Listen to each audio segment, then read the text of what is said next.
session of Crown of the Oathbreaker. All right. So, on a hunch, you headed off to the ziggurat of the new moon, which you discovered on an old map on the roof of Island the Constructor's tomb. Over here in Tomb of the Constructors, where you discovered the location of the ziggurat. But it's not there. It's just not there. And don't know why. I think someone suspected it might have something to do with a new moon. And regardless, it doesn't have a new moon. No, I mean, it's not a new moon at the moment. So, Heroes of Iglarion, I guess we'll call you. What would you like to do?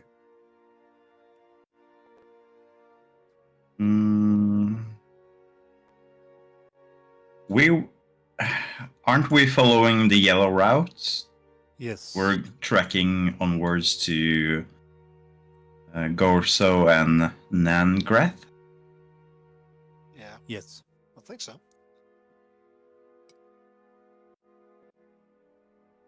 Well, Assume that you're long rested and you camp out at the ziggurat of, or near the ziggurat of the new moon, using your instant fortress. And okay. So first of all, can you all make me constitution checks as you head out onto the plains of Odin Bear with this rain? Whoops. This rain continuing to fall. Orion, take a point of exhaustion. Vander, take a point of exhaustion. Avgi, however, you managed to avoid the worst of the rain. So until you get to a nice, safe place when you can rest, we'll just leave that exhaustion levels to save us just re-rolling these things again and again and again each day. But as you head out across the plains with the rain continuing to pour down, the road getting forever muddier, let's see, Avgi, Chris, can you roll me a d20, please?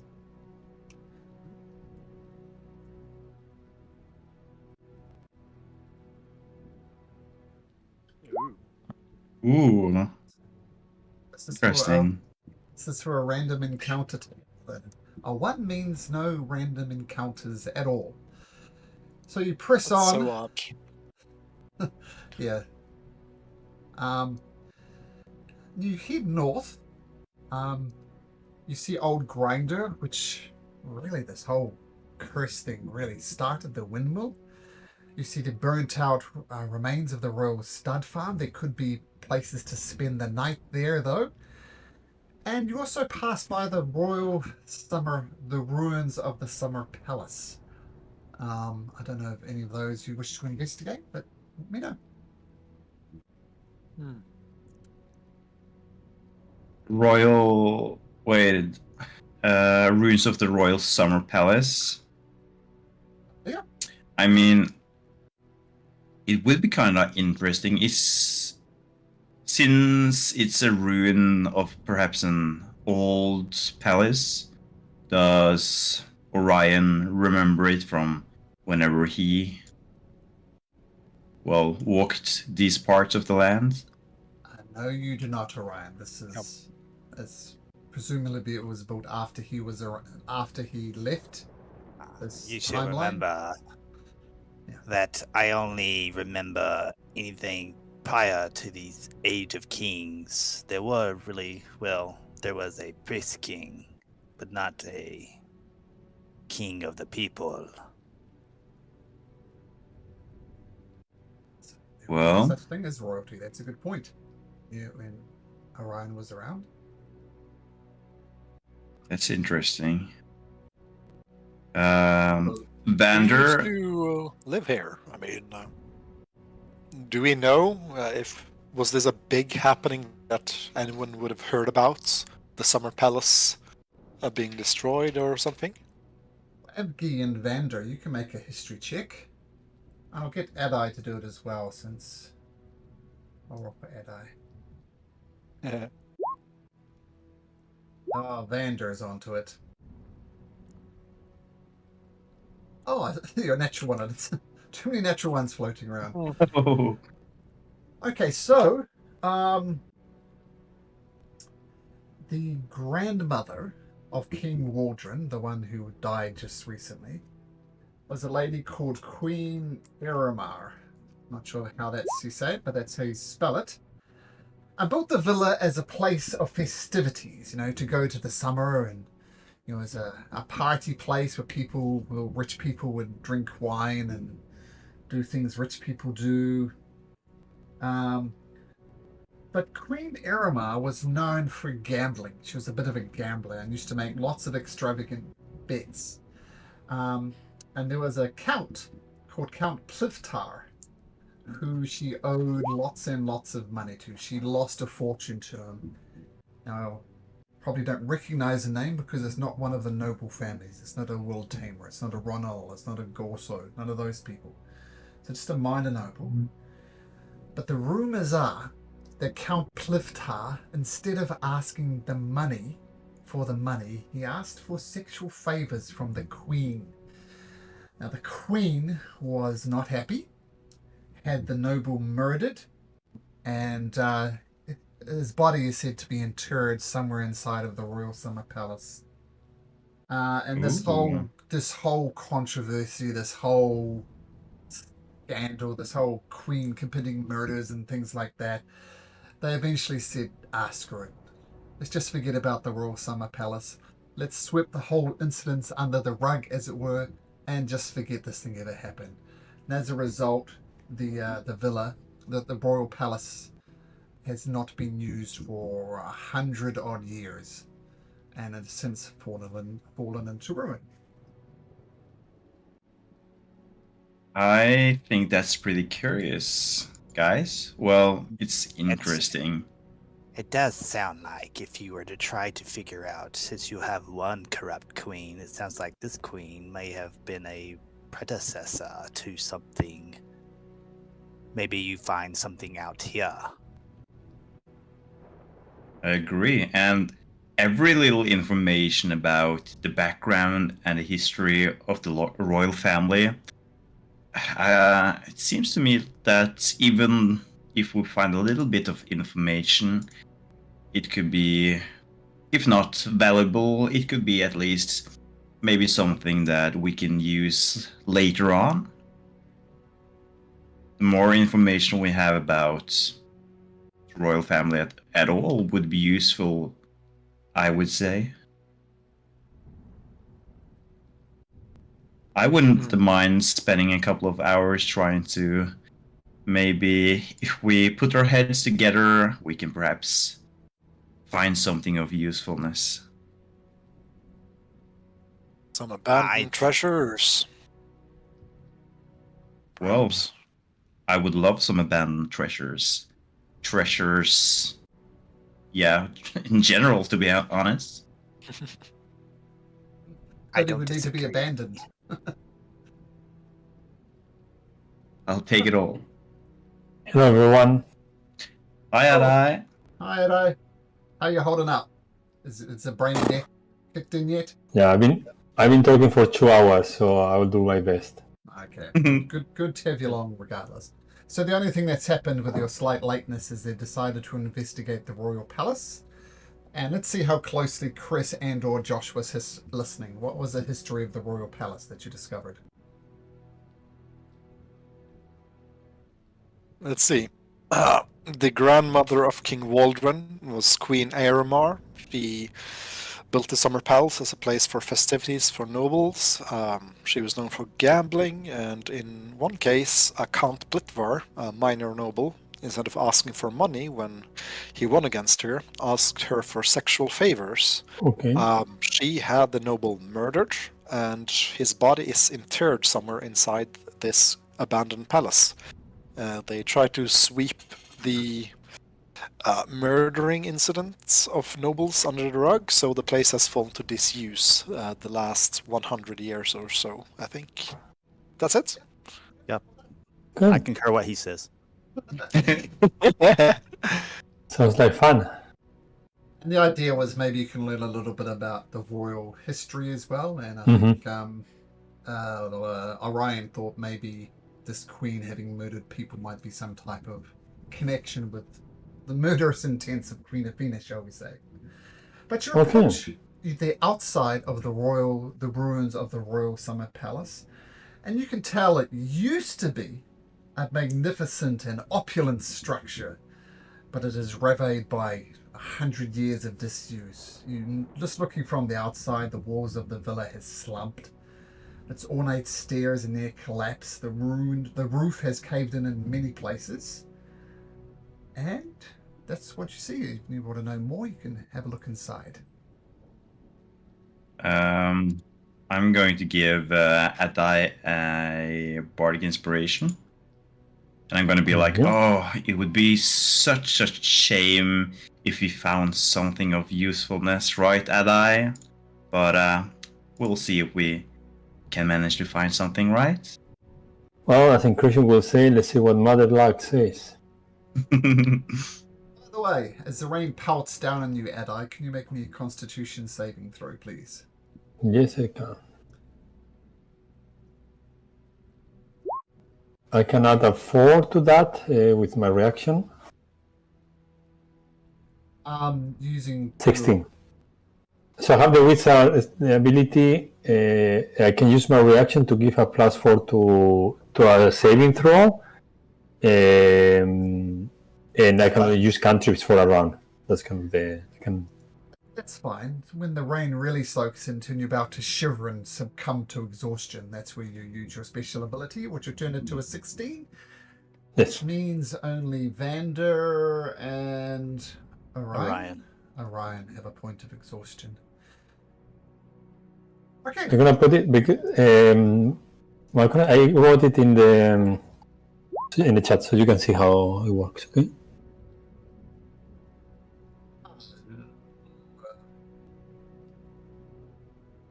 When you did fail a saving throw, so that's fine. Yeah, it's, when you fail a saving throw, one of the two. Yep. So you're good. You're good.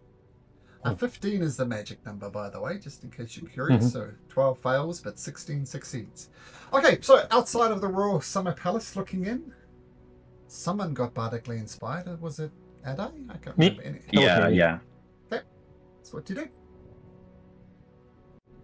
Okay, I think there's no reason. I mean, we will approach it with caution, but I mean, it seems to be abandoned. So beyond not getting into a trap or something like that, given that we are not really sneaky, so we do our best to just simply be attentive. Look around the Royal Summer Palace. Feel free to do so by making a group investigation check.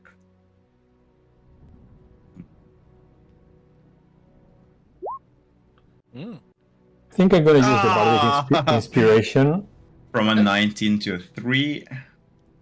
It's a D8 or D6, Vendor? The inspiration. 1d6. Blast this cursed rain. I don't think it's good for my skin. Okay. 17. Yeah, I don't really like this rain either. Okay. Used to spend. Well, the first thing you notice, you notice what appear to be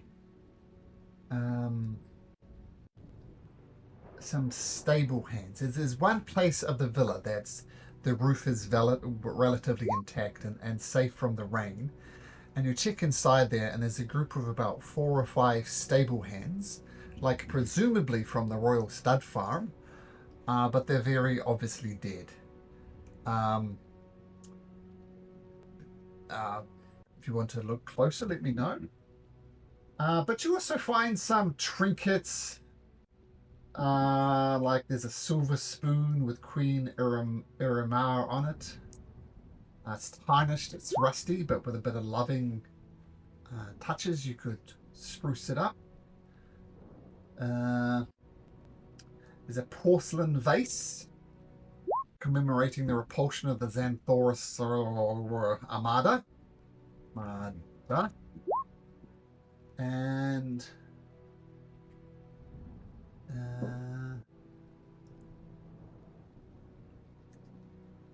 lastly, the thing you find a holy symbol of the Relentless at its peak.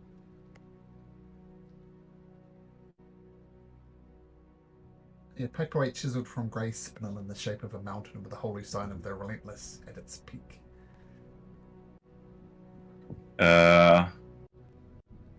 Do we know who the Relentless is?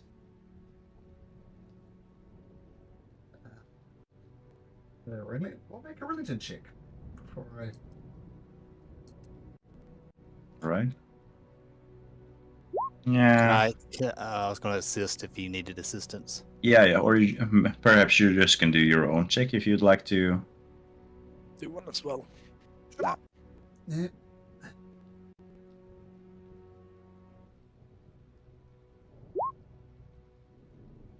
Hmm. So, you have heard of the Relentless. It is known as those who believe that suffering and hardship are an indispensable component of success. So, work hard type ideals. I will say with those terrible religion checks, you could have learned a little bit more about it. But basically, the god of strength and endurance and pushing on.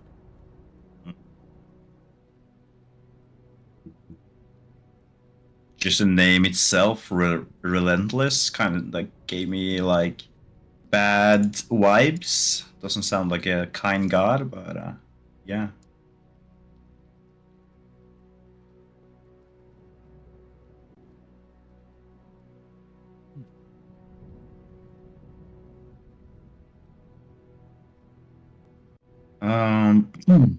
Is there anything else for us to do here? Did we check out the There are farmhands?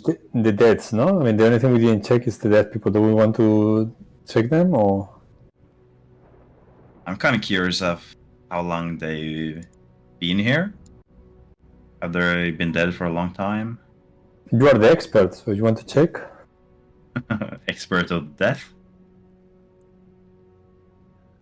Well, That you could be flatter from me. when we tried to save Signmunder's stallion and we ran into those cultists with a windmill. Could be.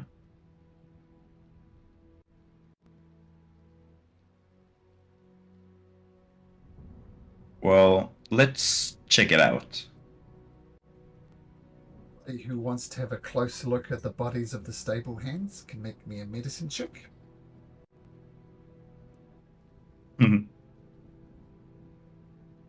Not too bad.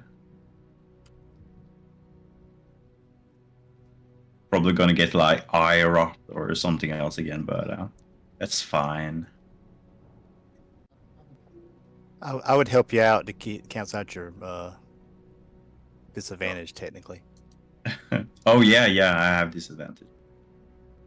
In that case, that's still not too bad to me. That is indeed not too bad. Actually, with a 16, they've all been beaten to death, like this, bludgeoned. And you look at their hands, around their knuckles and stuff, and there's lots of abrasions there. So it looks as if each one of them have been pummeled to death, like by fists or something, and you see markings on the fist, thinking maybe they beat each other up or something. That's what you get for 18. And can you make me a charisma saving throw, please, Vander? Of course. Should be pretty good at those. See why you are the expert.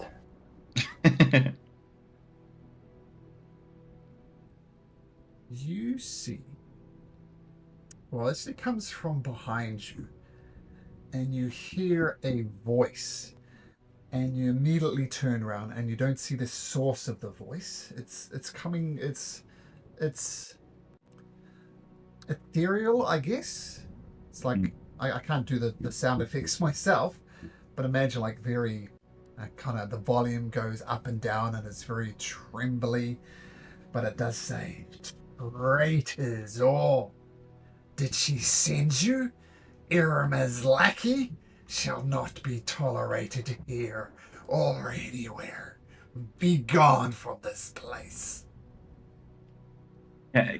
Ooh, I get a feeling that this is Count Plitoir. And I think I'm gonna try to respond and be like, is this the spirit of Count Plitoir? The one that bested Queen Iramar? "I am no ghost. I'm as real as the day is long." And you look around for him once again, and he's not. Just don't see him. But yes, I am guess. Count Plitvar. I am here waiting for my vengeance against the Queen, the traitorous she-devil. So you're saying you want revenge against the royal family?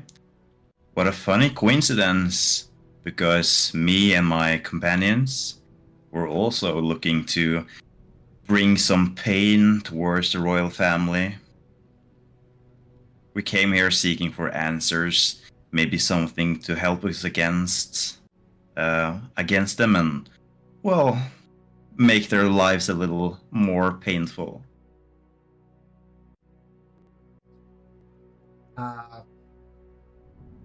Evgi, make a charisma saving throw. Oh, 15.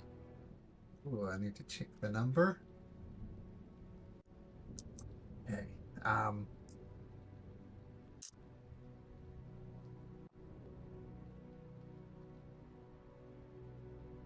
It's an interesting point to bring up. DM's just thinking for a second.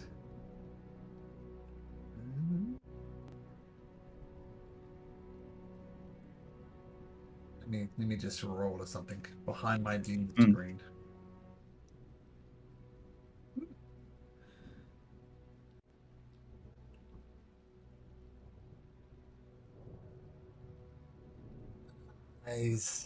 Lies, more lies. Queen Irma will return to her palace eventually, and I'll have my revenge against the traitorous she-devil. This voice just echoes around. It's kind of centered approximately on where you found these bodies. Well, you really made a name for yourself, my lord. You managed to force the queen to destroy this entire palace to make the queen try to hide all her lies. But even though you talking about the palace is pristine, I keep it this way.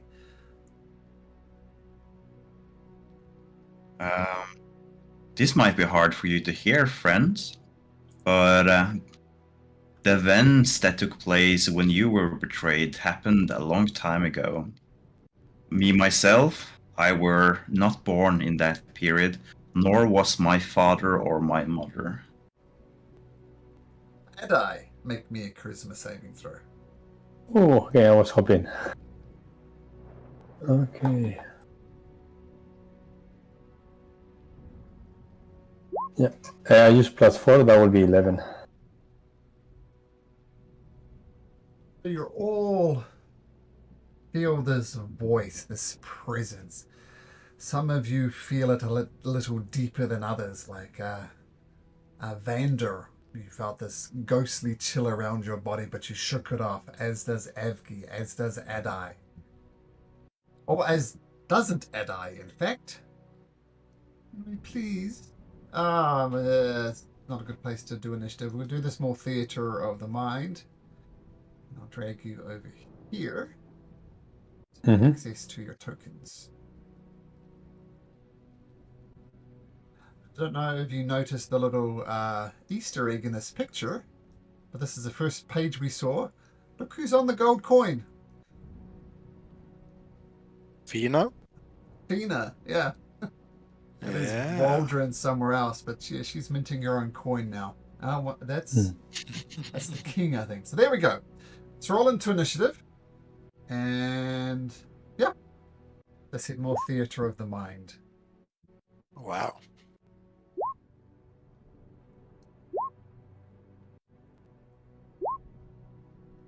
Got a 5 for me. Let's see if that added it. No. Can you add Bone with a Avgi with a 5? Who's Bone? All Who's right. Bone? Now add Avgi to the initiative with. I think it's still Bone on the screen, but we can live with that for a little Yeah. bit. Yeah. Okay, so who was it? It was Adai.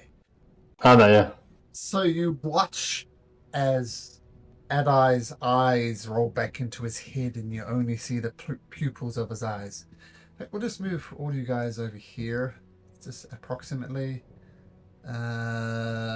Vander and Orion. So you're surrounded this little tank, and yeah, Adai, screw these guys. Why don't you attack one of them? Okay. I feel like, so I guess I process, no? I don't have any decision on who to screw.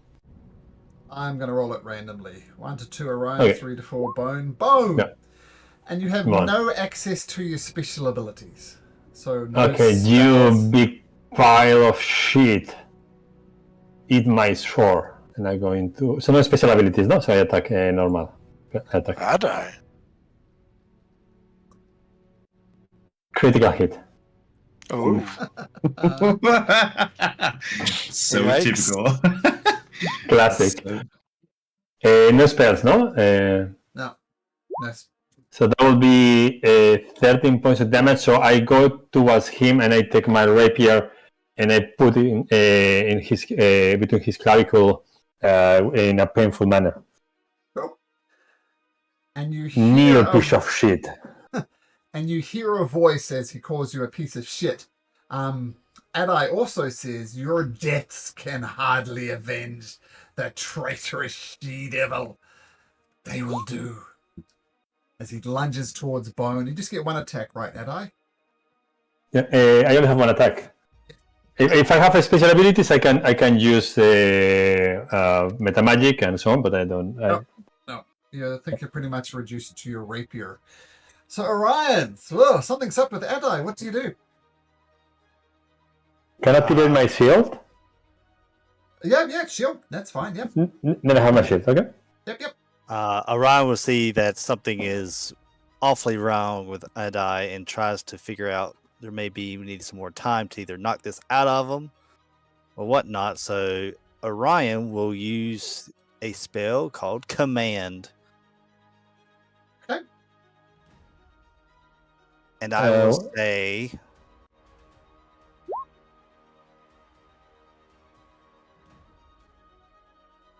hot. Zoom in 18 works. I think I save at 18, so I shut up. There we go. Ignores your command. All right. And then bonus action, I'll light up just in case. I'll strike the staff down for Shillelagh to light it up. Okay, cool. So Shillelagh is up. Your quarterstaff is empowered with the Shillelagh. Excellent. All right, Vander, you also see this madness going on. What do you do? Roll a wisdom saving throw once again, Adai.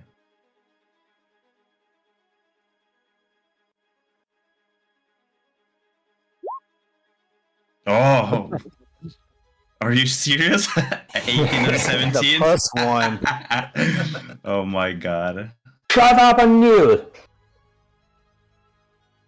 And You don't know it. I'm just gonna say to the spirit, of course the death of us aren't going to redeem whatever the queen did to you, but I'm sure getting to take out a member of the royal family would feel so much sweeter. And that's my turn. All right, Bone. Your old buddy, Yeah. Adai, took a swipe at you. What do you do? He's gonna just groan as he's sputtering blue blood from his chest, and he's gonna... What's going on, friend? And he's going to rage as a bonus action, and just... Yeah, he's gonna grip Adai, try to grapple him and hold him in place, like, what's going on? Stop this!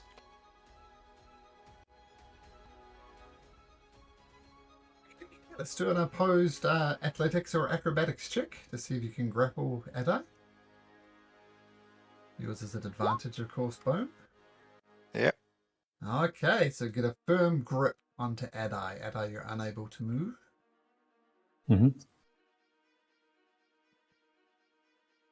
I'm gonna shout to the others, why is he acting like this? He's being possessed, Avgi. A solution. How do we fix this? Strengthen his resolve or knock him straight out. I prefer the latter. And I suppose, since one grapple action, I'm gonna strike Adai with my bone claws, but I'm not going to. It feels wrong to, like, stab him with them. So he's gonna just, use them, but flavorfully punch his head. Yeah. That's 22. Yeah, Will that's it hit it. with shield? That Yeah, hits. with the shield, you hit. Hey, roll damage. Okay, that's 6 damage. Mm-hmm. Plus 2, no? You do the rage, no? Plus 3. So Plus 3. 9. Okay, 9. All right. So hold him down and slash him with or bonk him with the bone claws to do it non-lethally. Well, I assume this is all non-lethally. Feel free to call Adai if you want, but I don't think that's a vibe I'm getting. Yeah. You see Adai roll his eyes once more, and you see him looking to the left and to the right, and something emerges from Adai. There's a ghostly figure that looks like that. Need to roll it into initiative, see if it can quickly do the thing it wants to do. Oh, I rolled low, but low is good in this case. So Bone, you hit Adai, and then this creature emerges from outside of Adai's chest and says, yes, I know how this works. Yes, this will be much better. And Bone, you can still move or anything else you wish to do? Yeah, I'm gonna stay there and hold Adai. But does it seem like Adai is back in control? It does. I'm gonna let him go. Yeah. Okay, easy enough to do. And Bone, make Yeah. me a charisma saving throw. Oh. Oh boy. Oh, I think that makes it. Let me check. 13 is what you need. Wait. Yeah, 13 charisma. That is exactly what you did. So this creature tries to jump into Bone, but Bone, maybe too angry, just pushes it out. And then it just screams this unholy scream and says, "Traitors, all of you! I know you're truly Aramar's lackeys come to torment me." And can everybody please make me a wisdom saving throw?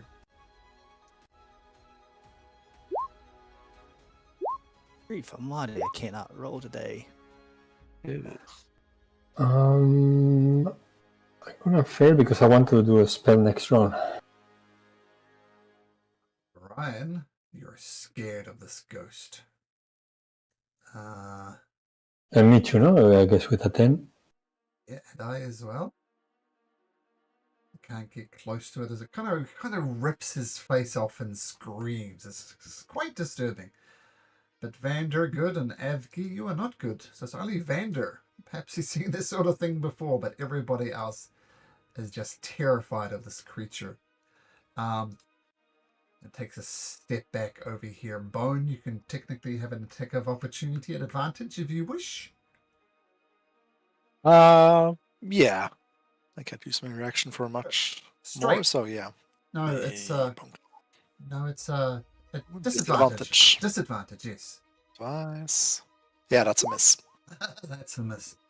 So tries to get into Bone, just fails and just drifts away, keeping his distance, seeing the terror in some of your eyes. We can say your old buddy Joy is about there to start with. What does Joy do? I think Joy is just going to, with the plans that Vander has currently, which is to try to speak to the ghost as much as possible. He kind of understands that. First, I also need a wisdom save from the imp, from Joy. Oh, right, that's true. Joy, let's see.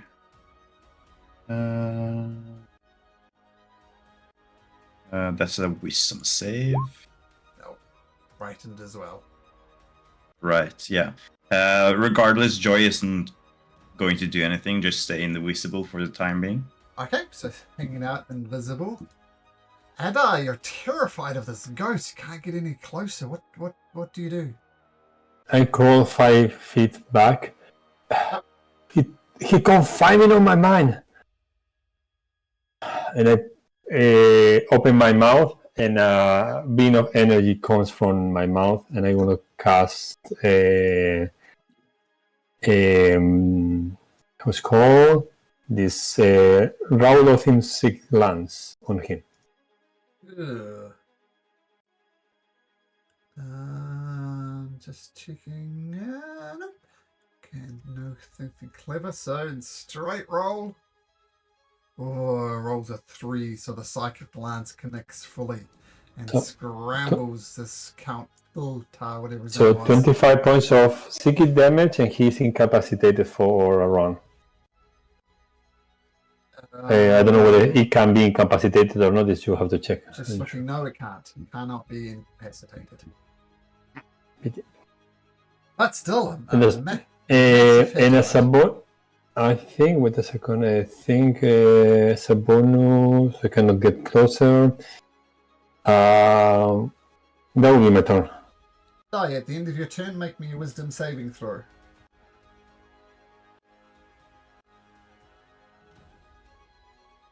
Nope. Yep, you're still frightened despite the massive Maybe yes. No. I will fail. Because I want to. The thing is, if I use my ability, I can only use cantrips, so that's better. Okay, Orion, you too are terrified of this creature. Redeemer, we need help with this one. We need to put it back where it belongs. Bless my companions to fight this abomination. And I'll cast Bless at 2nd level, hitting all of us. Bless that. Nice. Very useful. Okay, cool. And then I will attempt, as I will bonus action, Starry Form. And I will take a shot. Even though I may be still afraid, I do have a +4 to this, or D4. Disadvantage anyway. plus a D4. Okay, taking a shot. Alright, here comes Starry Form. Boosh. Boosh. Almost a Ooh. crit. Oh, man. Taken away, but a 22 does hit. For 7 radiant. Let me think about that. Okay. The ghost screams. Traitors, all of you! And Orion, if that's the end of your turn, please make me a wisdom saving throw. Yeah. And I 12 won't make D4. it, but a bless will put you over the line because the DC is 13. So no matter what you roll. So at the end of your turn, you shake off the effects of the fear spell. Vander, you make an insight check, Vander. All right. I have a feeling that this guy is just deranged. But I don't know what the Vander is thinking.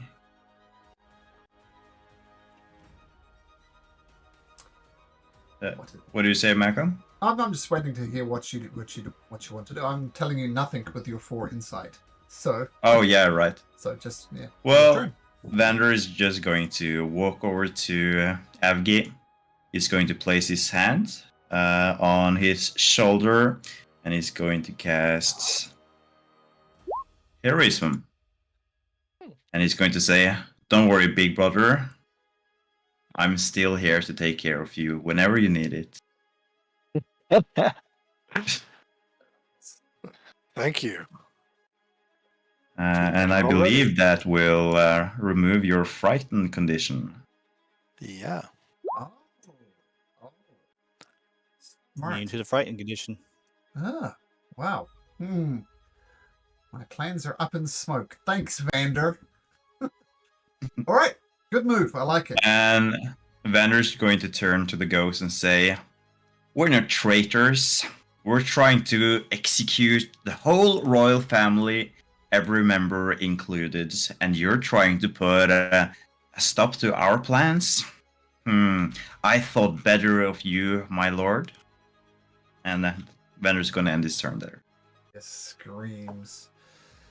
And then he looks as the fear leaves Bone's eyes, and he looks a little concerned. So DM had a plan, but you ruined it. Bone, what do you do? It's my turn first. Yeah. Yeah. How much temporary hit points do I get first, Vander? 5. 5. Oh. In that case, he's going to go up to the ghost and yeah, he's fought ghosts before at this point, right? We fought ghosts before, right? Yep. Yeah, in that case, with his now increased intellect, he's going to take out his magic hammer and I shouldn't have done this. Don't like what you did in life. No matter. And he's going to recklessly attack him. Your hammer cannot hurt me. As you hit with your hammer. Hitting him. So that's 17. Your hammer cannot hurt me. I will live. And you go through, and his ghostly form dissipates. Just gone. I don't think this is one to be aligned with. From what you told me, Vander, this man was bad in life as well. He was, but at least I hoped he could be able to provide some useful information. But I don't know if you guys agree, but he did seem kind of deranged. I don't think it would be easy to try to sway him over to our cause. I feel that those who are lost in life cannot be found in death. It was a good try, but probably impossible to convince. Do we feel like the energy or the feeling of this place has changed in any way? Well, the atmosphere changed when you start hearing his voice. So, back to just before the encounter, I guess. Well, he has probably been lingering here for whenever he was murdered, hoping to take revenge, without being able to do so. I don't know if there's anything else this place will provide us for the time being. I think we shall continue. I will say it's getting towards the end of the day, like about 2-3 p.m. So you could push on, or you could rest here. It's up to you. I will not rest here. At least I will push half an hour from here, minimum. We could, perhaps we could make it to somewhere between the old windmills and put up the fortress over there. Or even further, perhaps.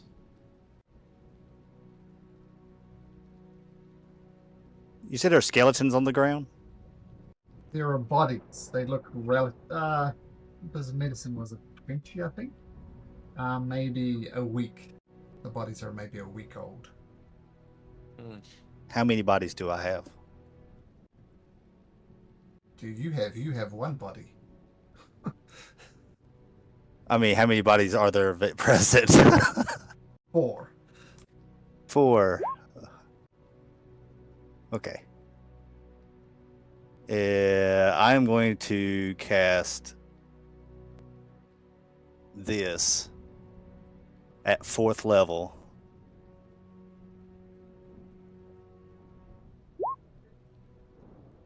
And get 2 of those bodies to reanimate. Okay. Oh. Don't you get a choice of zombies or skeletons?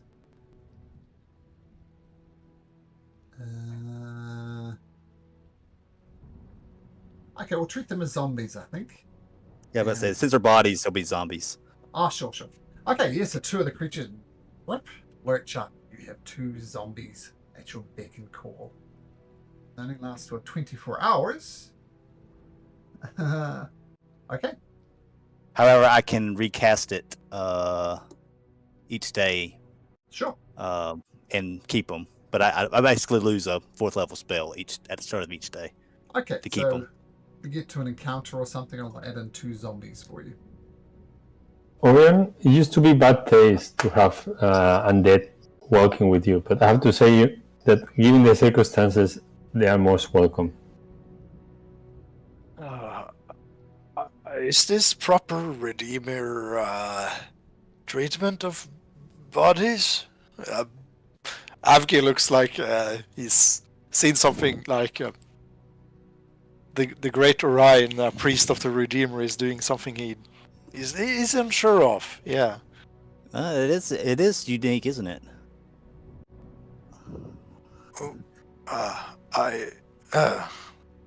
I must admit, I do not know if this is within the tenets of the Redeemer. Should we not worship life, but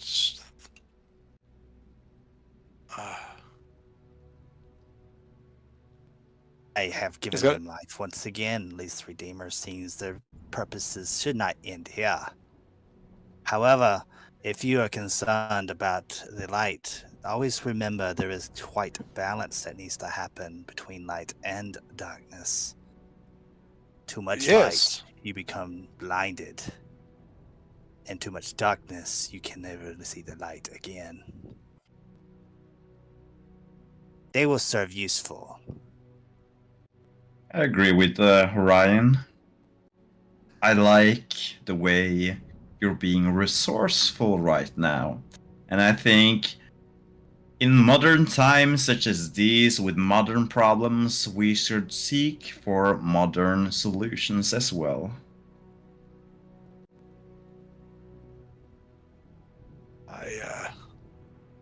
He's gonna scratch his head and go,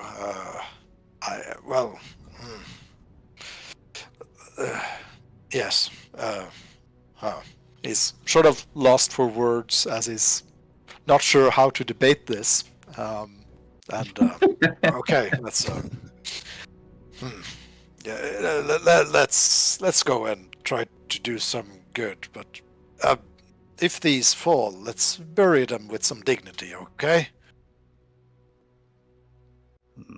Right. I would agree to that. Good.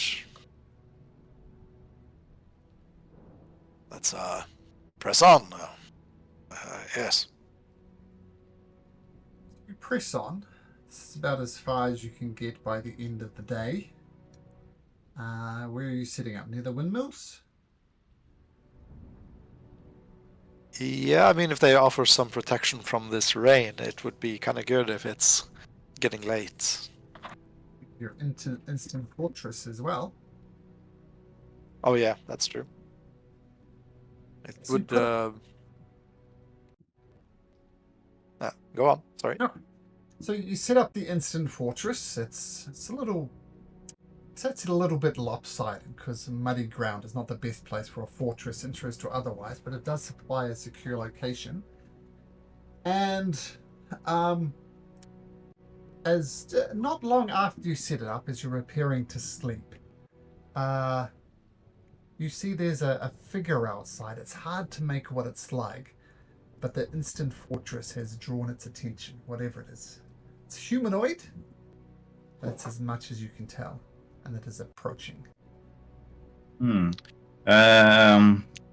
just gonna pull up the description for the fortress.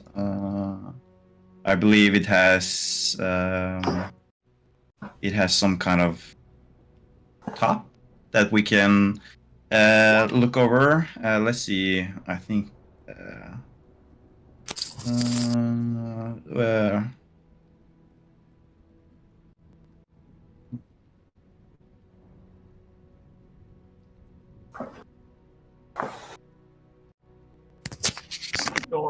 There's a battlement on top of it, so you could stand on top. Yeah, of it. battlements.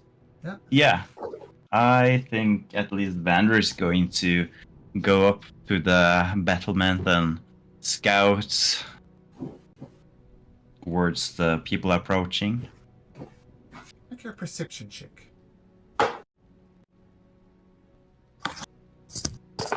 Perception. Just do that with a disadvantage. Ooh, that's not good. 19 and 4. Yeah. Once again, it's it's just too hard to make out, and he's getting closer and closer. I'm going to send Joy down, and she's invisible, and I'm going to sit down on the top of the tower and scout through her eyes. Try to approach the humanoids a little closer. Perception check at disadvantage with Joy. Nothing else. It's hard to see through the rain. Oh, that's coastal. Perception. Oh, she doesn't have a perception skill. Oh, that's a pity. Is that wisdom? Wisdom. Yep. 1 and 2. Oh, yeah. Take So the 7. Okay. What they see is it's a human. That's as much as they can make out. It's not a zombie or anything like that. It's a human. Just one? Just one. Yeah. Oh, interesting. Well, I think we at least Vanders just let's see what's up. Let's see what this human wants. I mean, I'm pretty trustworthy towards the tower that is going to hold its ground against a single human, but I'm curious. Human gets closer and closer. By this stage, you can make out what they look like. They look like this. And he says, "Hail! Is anyone in here? Sir Robin requires shelter from the storm." Does the name ring a bell? So what's that? Does the name ring a bell? Oh, not at all. No, never heard of this person. Okay, Never well, seen a fortress here before. Sir Robbins thinks you are excellent masoners and have constructed this in the last few days. So Sir Robin gives my congratulations. Experts. Why is he speaking in third tense? Vander is going to send a message downstairs, being a little bit curious and a little bit not too friendly to letting people come into our tower. And he's going to say, well, good evening. What's your business here? Why are you out in the fields on the outskirts of Oathbreaker? Starts slapping his head and says, the voices, not a game. Go away. Leave me alone. Sir Robin. And he walks up right up to the keep and starts knocking on the door. Please show mercy on Sir Robin. Sir Robin is tired. Sil Robin has. Vendor, let's see what we should show some mercy on impossible allies. Yes. I don't like letting in strangers, but we're getting a dead body with us, so I think that ship has sailed. If I it would makes you say- feel better, I can have my zombie servants to keep an eye on him to make sure that he doesn't do anything reckless. I I do like go this downstairs and open the door. But at least try to make sense of whatever he Yeah, of course. Let's talk with him. I'm not saying just to let him in and stay with us, but at least open the door and talk with him. I go downstairs. Yes. Open the door. Oh, Sil Robin, thanks you, friend. And do you let him in? Because he's trying to. Yes, to the Porsche. I'm protected from the weather, but I cannot put my body. So what are you doing here? Oh, Sil Robin has a great quest to complete, and Sil Robin is struggling. Sil Robin is chasing nightmares, and Sil Robin has not found it.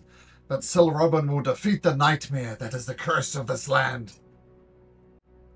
Which land are you talking about? Oh, the great The land coast, of Eclaria. the country. The land. And he points around and points at land all around you, as in dirt. Okay. You know, the land. We are travelers. If you don't make much of a mess, stay truthful and lay your weapons down. We will be able to host you for tonight. Sil Robin appreciates that. Sil Robin will send a Priesk to your requests. And he puts down his bow and arrows down in a corner of the room. I will also need the knives. He brings out one of the knives that is tucked into one of his boots, and he gives you the knife as well. Oh, Sil Robin uses that for shaving. Sil Robin apologizes for not handing over all his You don't save that often, as I can see. So, nice to meet you. My name is Sil Robin. my name is Ade. And I thank you for your hospitality in these dark lands. Well, we felt on our bodies how difficult it is to travel on these conditions, so we can take care of another soul. But as I say, only for tonight. We are traveling north.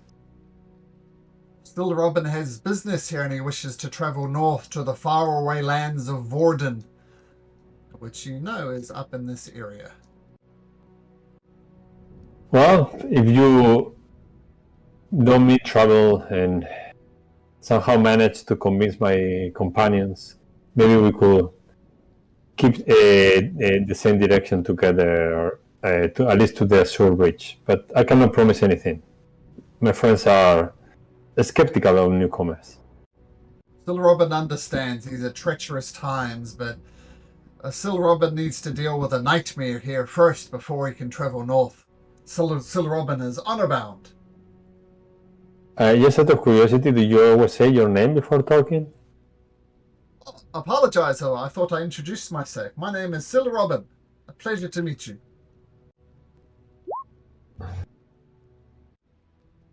I think to myself now, getting second thoughts about letting him in.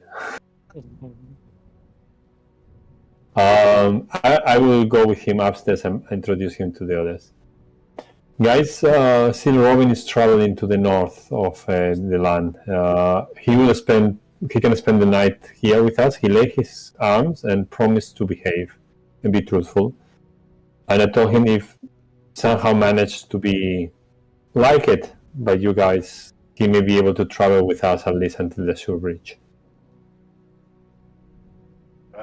Nice to meet you, Sil Robin. I'm Avgi. Nice to meet you, Avgi. Sil Robin.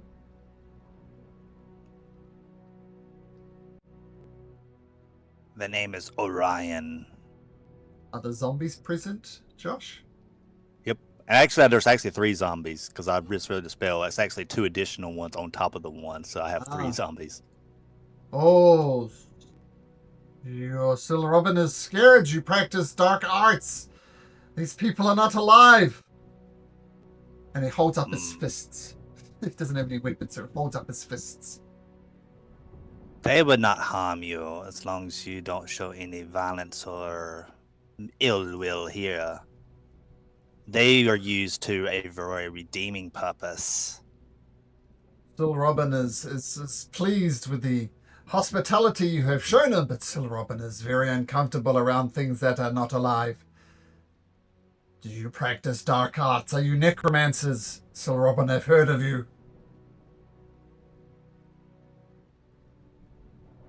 We're not necromancers, Sir Robin. I assure you, this is a priest of the Redeemer. I assure you, he has good intentions. I think.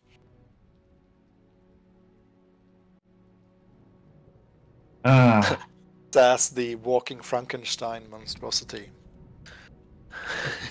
Do you want to know the truth, Sir Robin? Sir Robin is Yes, Sir Robin is listening. When the rain started pouring down, everything went to shit. I'm sure you noticed. Oh yes, the nightmare. Yes, the nightmare came after the shit. Yes. Indeed. What the nightmares and everything else. And do you see these poor souls that has arisen from the dead? They also came back after the rain started falling. And to be honest with you, Sir Robin, they have been following us for quite a while. And we felt kind of bad for them, so we've let them track along. Sir Robin does not understand, but Sir Robin appreciates hospitality. Uncomfortable. I will sleep elsewhere. Not elsewhere. Elsewhere in this keep. Not elsewhere outside. That's where the nightmare roams. I will stay here, but away from the dead. I'm curious about your nightmare, Sir Robin. Is this something you deal with every night? Oh no, I hunted during the day. You hunted a nightmare during the day? Yes. Sir Robin hunts a nightmare. Sir Robin has been attacking Stud Farm. Sir Robin tries to track nightmare. Sir Robin tracks the creature that breathes fire. Sir Robin will defeat it. Sir Robin has a purpose. Sir Robin has been unsuccessful. So the nightmare still roams these lands? Yes, it does. Ever since the rain started. It breathes fire? But what does the nightmare look like? Most closely resembles a horse, I guess. But it has rotten skin. Its hooves are made of fire. Fire courses through its veins. And it is attacking people, decimating. Still Robin tried to help the people of the stud farm. Some of them died, but some of them ran. I don't know where they ran to, but still Robin could not save them. They went south somewhere. See. Oh, could it be something involved for Southkeep? Southkeep also had these massive burns across the keep. I don't think they're just the dogs. Does this nightmare travel with anything else? Just before we do that, it's like Vander, you're next on my list. Roll a d20, and if you roll 15 or higher, something interesting happens. So I love interesting. Hey! Sir Robin recognizes these people. They are stable hands from the stud farm. What have you done to them? Ooh. Well, they started following us, Sir Robin. We didn't really want to destroy them just for following us. Sir Robin, no, they went there for safety. Still, Robin thinks you're up to no good. Well, we were at the Royal Summer Palace not too long ago. And inside the keep, we met a spirit. And We managed to defeat the spirit inside, and after the spirit, these bodies started following us. So Robin backs up into a corner of the room and kind of holds his fist up. Vander, make a persuasion check. All right, persuasion. Disadvantage? Did you fail the thingamajig? Yeah, disadvantage. Okay. Oh, wow. Well, I guess when you got a +9, it makes it easier. Yeah.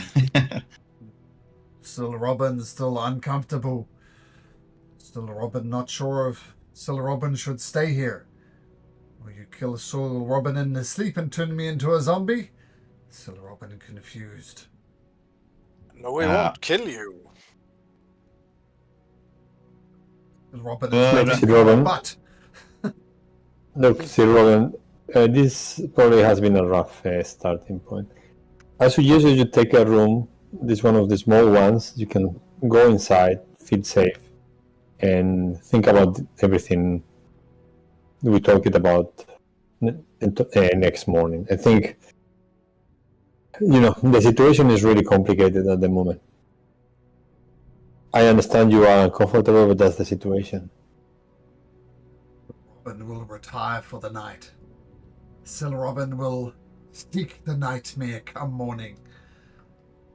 Still Robin does not need the help of the dead. Still Robin will solve this. And he goes into a room. Good night. Doesn't respond. Still Robin is uncomfortable.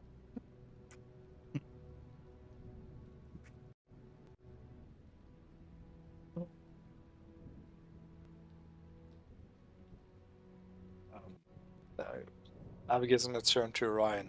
This practice of was this usual in your time, Ryan, with the necromancy and dead bodies? It was an odd art. Something that most of us thought to be, as you would say, forbidden. But as time grew on, and the darkness was defeated,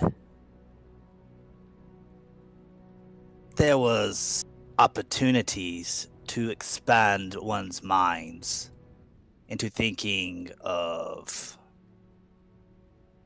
what if we could use this for good instead of evil. See that, but sounds dangerous.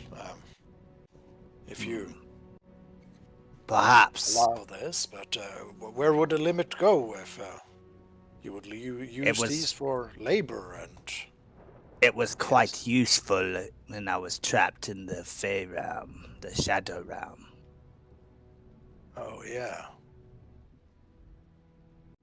But as you can see, it seems it's making some people uncomfortable. I mean, let's try to be careful with your usage of that magic. If we're to spend time around people, I suppose.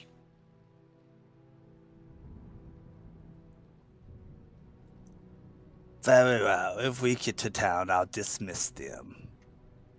Yes, let's bury them. Yes.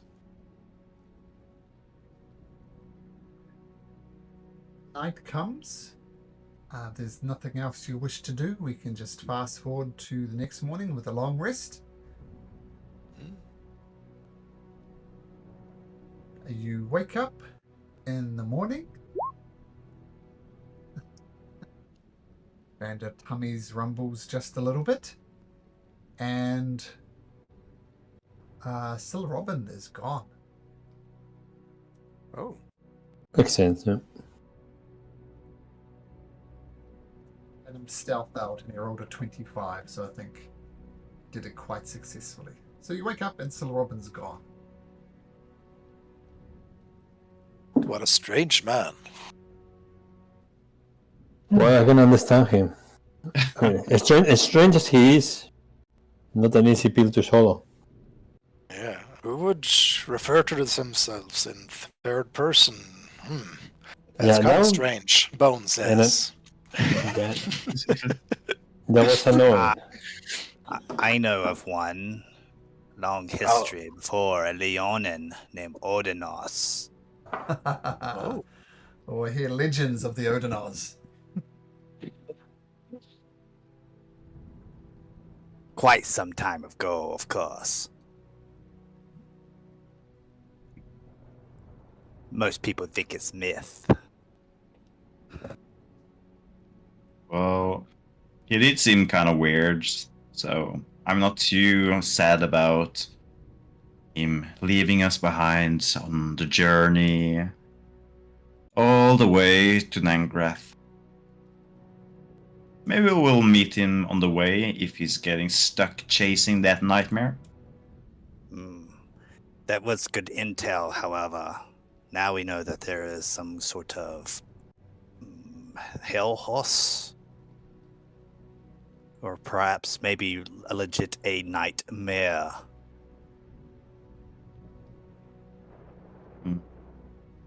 Well, I do wonder if it has any connections to the Queen, though, because all of her most loyal guards were basically demon dogs wearing full plate armor, breathing fire on us, and doing all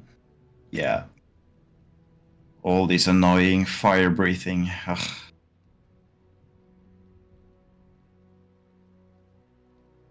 All this annoying fire breathing. Ugh.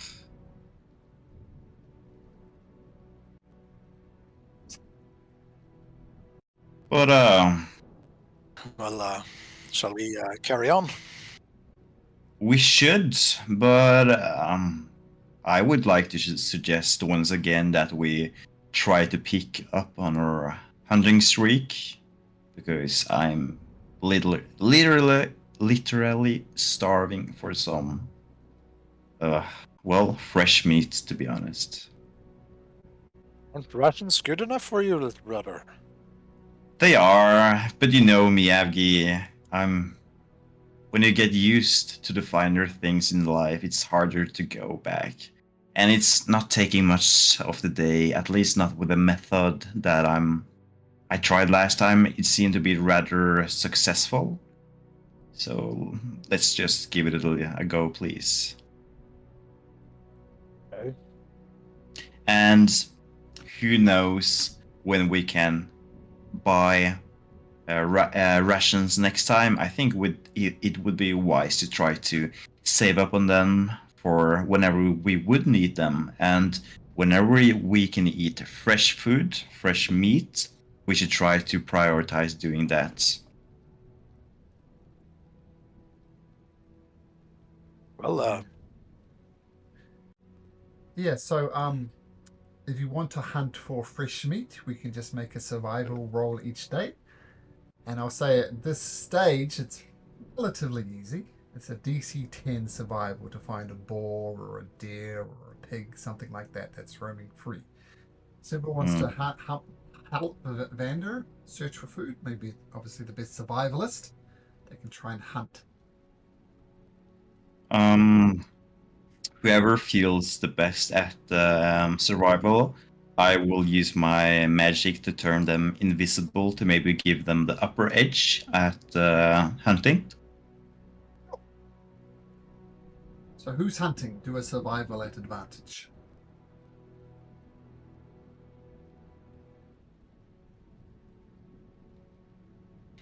I mean, I have a +4, but I'm at disadvantage too, so. yeah. And I'm not proficient. Oh, I cannot try.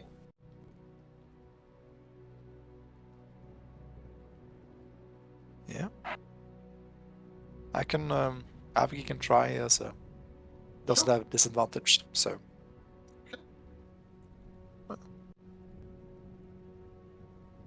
Ooh. But did you say advantage? For you it is, yes. Oh, yeah. Yeah, that's 21. There we go. So feel free to get rid of your hunger, Vander. Because as I said before, Perfect. though, these rolls are going to get harder and harder as so the Midnight Curse continues to decimate the lands. It's going to be harder and harder, but now still relatively easy. So you press on north, putting Silrobin behind you. Who's next? Adai, I think. Adai, roll me a d20.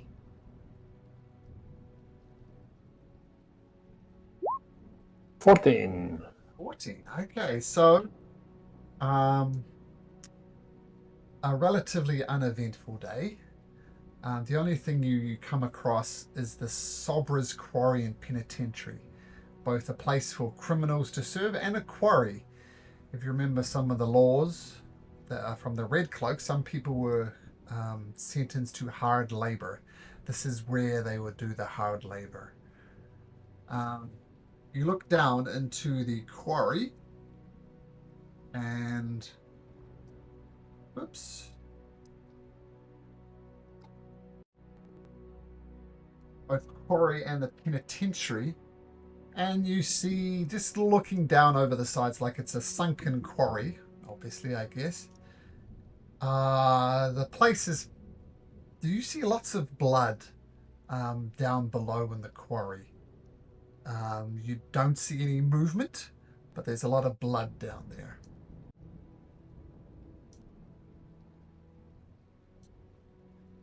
That's what you can tell from just from looking from the outside. Could something have happened with the prisoners in the penitentiary? We should look. Among these prisoners might be political prisoners. We may find someone we know. Yes.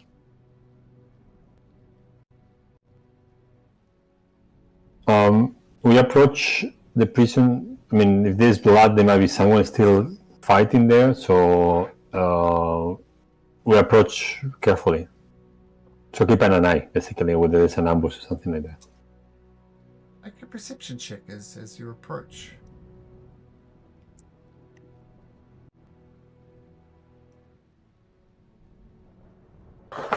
21. 21. Okay.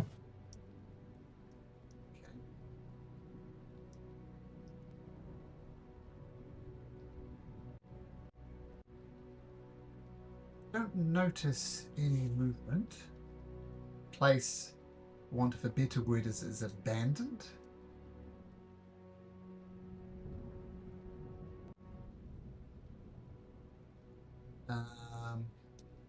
So I'm just getting a map kind of ready.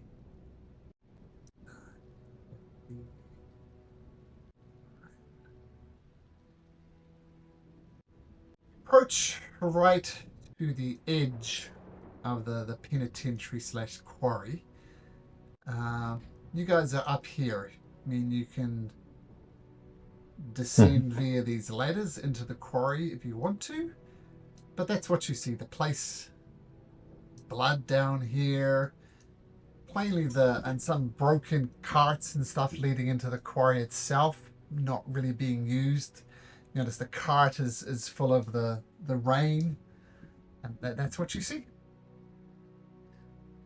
Okay, I guess we will approach this way. I mean, like this ladder. Yeah. And go here, here, here. Oh, we will check this guard house. I guess is this a guard house? We will check it out. That is a guard house, and the front door, which would be here, is locked. I can open it. I cast on FK. I cast protection against evil. Yeah, I'm gonna kick in the door. There's disadvantage against fiends and undead and things. Yeah, like the that. fiends have a disadvantage, and he cannot be possessed, which might be handy before, but. And Adai, is that a concentration spell? Yes, it is. 10 minutes.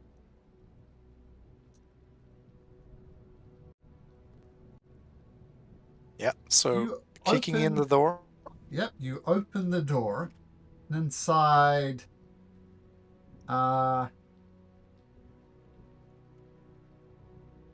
you see some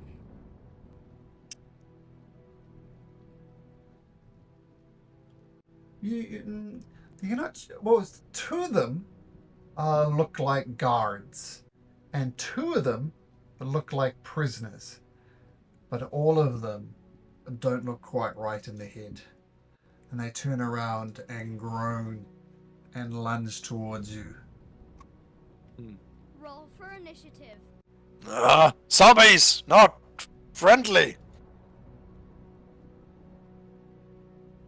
And they just turn around with these soulless lids and just turn towards you, Avki, and get ready to attack. Oh, that's pretty good for these guys. Look at that, 22s, 18s.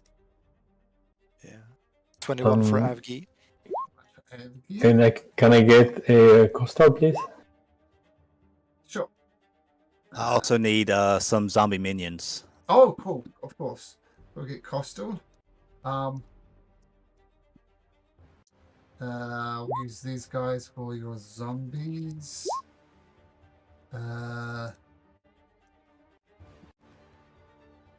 Just let me get those set up for you. Are they inside the building? Yes, they're all inside the building. And the door is here? Yeah. Okay, I'm just gonna place myself there then. So the ones with the red dots are friendly ones. Can be edited and controlled by Orion. Oops.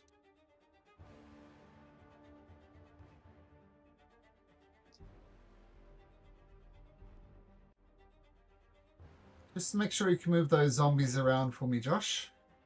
Yeah. So feel free to place them where you think would be appropriate. They were just probably trailing behind me. Okay. And I'll just quickly roll them into initiative for you. There we go. Okay, so you swing open the door. And as I said, you're not quite sure whether these things are guards. Well, some of them are guards, some of them are prisoners. But regardless, they all start lurching towards your bone. And let's see. So the first one just launches at you with his fingernails, just disgusting and full of filth and gore, and he tries to claw you. And he rolls a dirty 20. Is that it? Yeah, that's... Okay, yeah. so an 8 slashing point, and make Yeah, me... he has disadvantage on attack. Oh, in that case, it's a 9. So that's going to miss. So no damage and no constitution saving throw. As Avgi, the holy aura provided by Adai, just protects you in that instant. And Adai gives you the opportunity to retaliate straight away. What do you do? I put these back in the grave. And he's going to... he's not going to do this recklessly. No. Or with the rage, he's going to hit him with the maul. So you do rage? No rage. No rage. Okay, 21 hits. 11 damage. Okay, 11 points of damage. Got it. And another hit. Oh, Or there's indeed another hit. 11. Oh, very symmetrical. Oh, and this one, you just squish and it turns into a little puddle on the ground. Gone. Just in peace, whoever you were.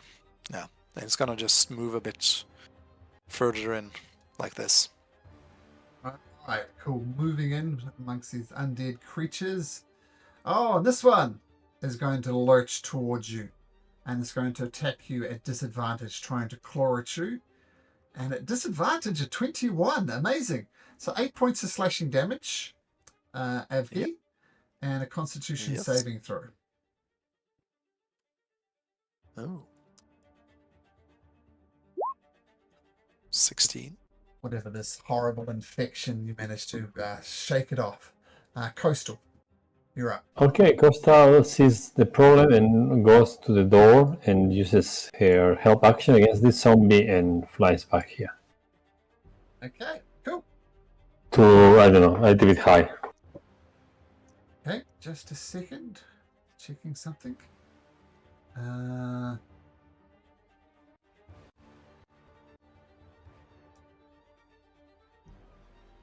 Okay, great. So Coastal flies over there. Cool. Joy. Right. I think Evander first, and then Joy. I skipped Bandit, did I? Yeah, just by one though. Okay, so So, Bandit. Evander will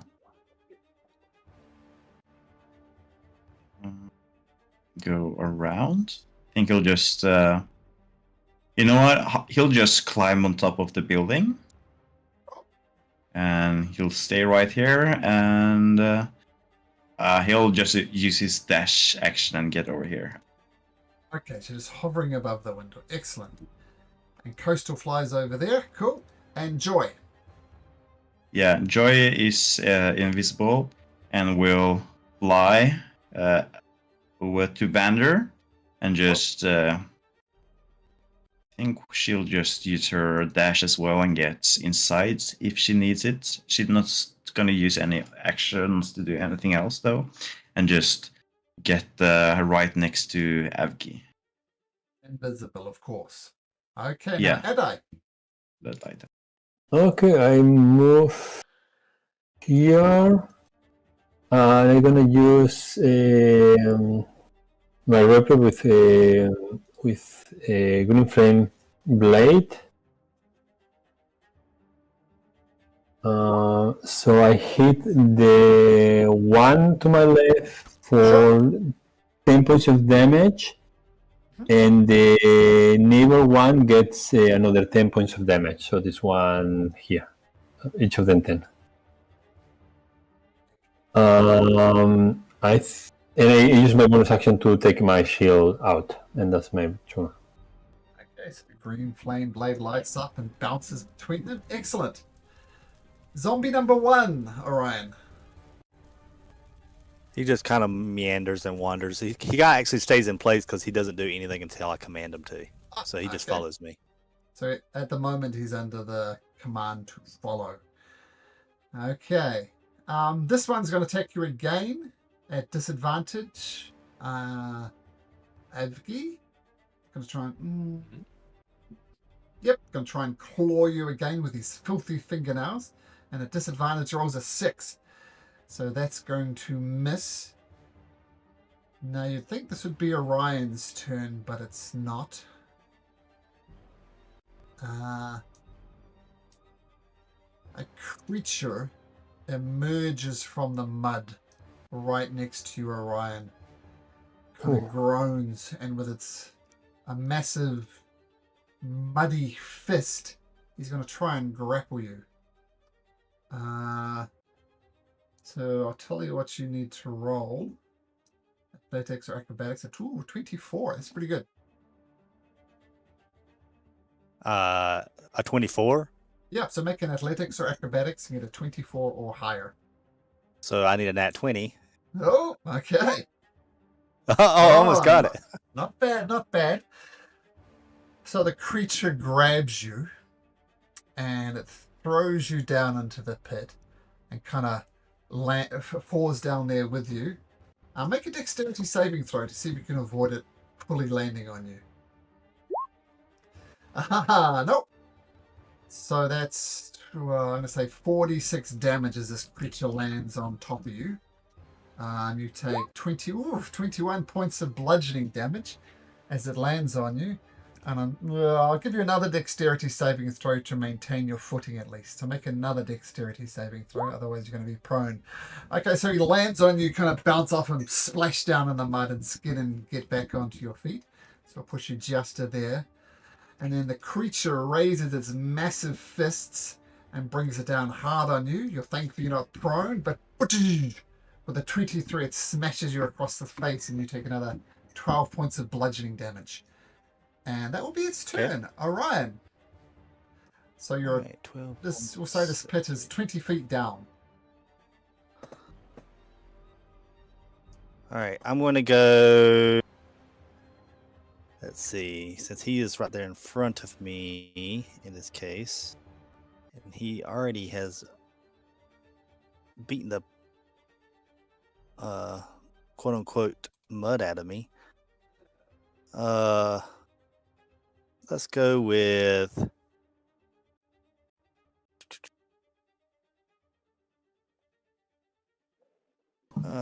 we are going to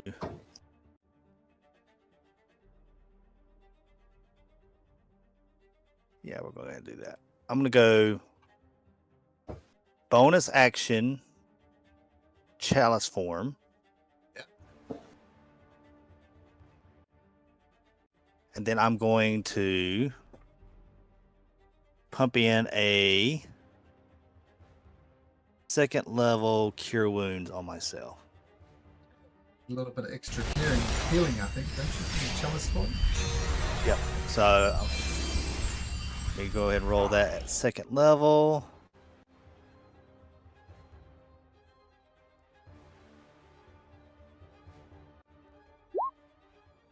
Nice. And then there comes an extra D8 plus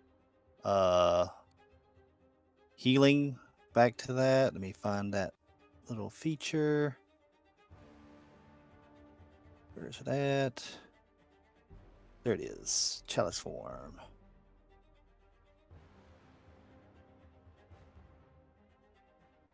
So pumping healing to yourself. Nice. Do it or do it? Oh, dang it. I'll just roll the D8. Sure. Plus your wisdom modifier, whatever that is. Yep. That's a plus 4 on top of that as well. So 9 plus 22, 31 points of healing. Nice. Okay. Despite the massive hit by whatever this creature is, you're looking good. Alright. And that'll be my turn because that was my bonus action on top of that. And the zombies just kind of like sit there lingering like, and they'll actually just follow. That's exactly what they're supposed to do. So they just keep on walking towards me. What's their movement speed? Whatever the zombies' movement speed is. I have no idea. Okay, I'll tell you in just a second. I don't think it's great. They're zombies, right? 20 feet. Yeah, So so they'll say- go right over here. Over here Sure. to the edge over here. Sure. And okay, cool. Okay, Evgi. No, Vander. Vander, the creature, the guard who doesn't look quite right in the head, goes to claw at your neck, try to scrape across it, and he rolls a 22, which I assume hits. Take 9. I'm on top of the building, by the way. Evgi does a 22 hit. Who's in there? Just Evgi. Yeah. Oh, sorry, no, sorry, Adai. I meant Adai. Who have I said I meant Yes. Adai? Adai. Does a 22 do hit it like Adai? It does, but I'm gonna use a reaction to get the use shield. Field. Okay, so 22 will miss as you put it up. Fantastic. And Evgi. Yeah, Avgi is gonna be hearing sounds outside of something stomping and throwing, and I don't know, a Wilhelm scream from Orion or something. He's gonna do a bonus action rage and go for the zombie right to the south of him. Yeah. Yeah, you Nah, can not hear right Wilhelm.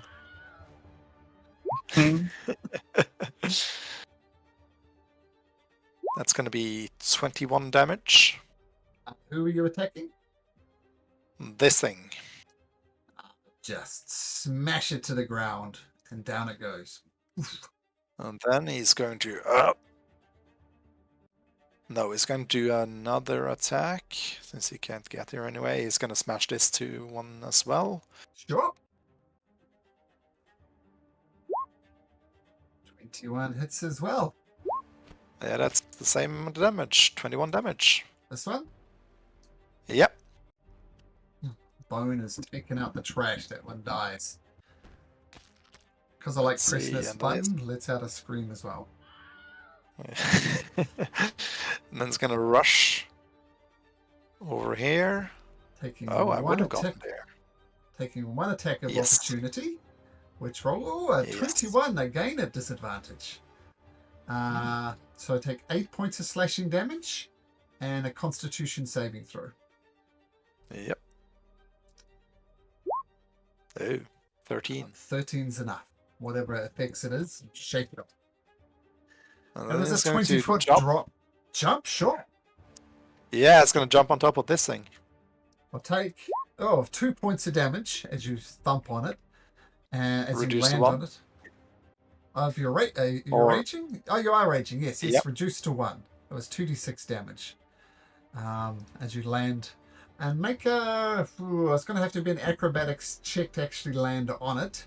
So make me an acrobatics check to see if you can physically keep your balance on top of it. Okay. Let's see, 14. I'll say it is, and you're right on top of it, on its head.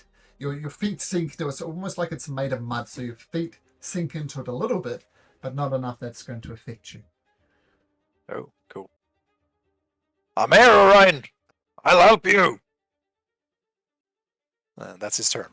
Okay, very cool turn. The last remaining undead thing goes for Adai. It's going to try and claw you across the face, Adai, and it rolls a 23. Is your shield protected from that? I still protected until my turn, so yes. Yeah, so 20. 7. So your IC is 25 effectively at the moment, right? 27 at the moment because in the first turn I activated my shield. So then it's Wow. 22 plus 5, 27. Yeah, definitely misses you. Coastal. Okay. Costa helps his master in flying back and forward. It's an advantage Help, I on guess. that. Yeah, and Vander up on the roof. Right, so yeah, I'm gonna see this big thing instead. Focus on that instead. And from my location, I'm going to use a first level spell slot and use Cause Fear against it. Let me just pick something. Just link in also, just in case. The spell has no effect.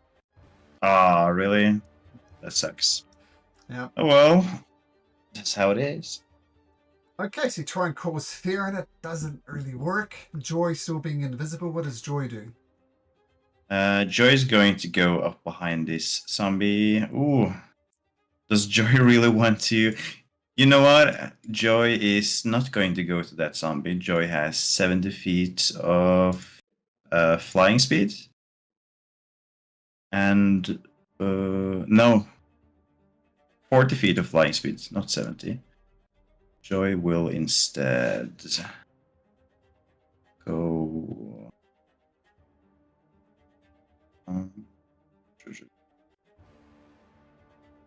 well, she will be able to get here, but I don't know if it's far down the stairs.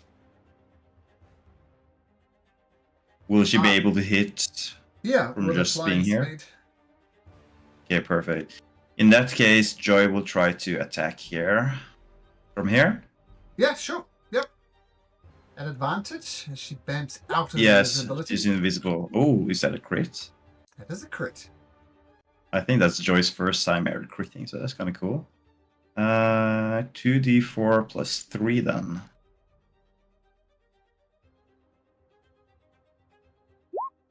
Oh my god. 2 ones and a 3. Perfect. I don't know if this guy can be poisoned, but if he can, he has to roll a DC 17 Constitution saving throw. Immune to poison, and are those attacks magical from Joy? They are. Okay, so that will be 5 points of damage as you skewer off a bit of the mud on its side. Okay, well done. Perfect. The first damage taken, it looks like. Yep, it is, yep. Adai. You're one of these zombies next to you, but Coastal is. Yeah, I attack him with advantage. Yep. I think it's rolling. I think it's a 28 to hit. Yeah. So it gets 19 points of damage. This one here. Yep. And he can do an attack of opportunity if he wants to. He definitely wants to. And if he moves, he takes another 9, right? Yes. He tries to rake your claws across your back and rolls a 12, so you dodge it easily. Okay. Okay. So leave it there to decide his own fate. And I see this creature. Doesn't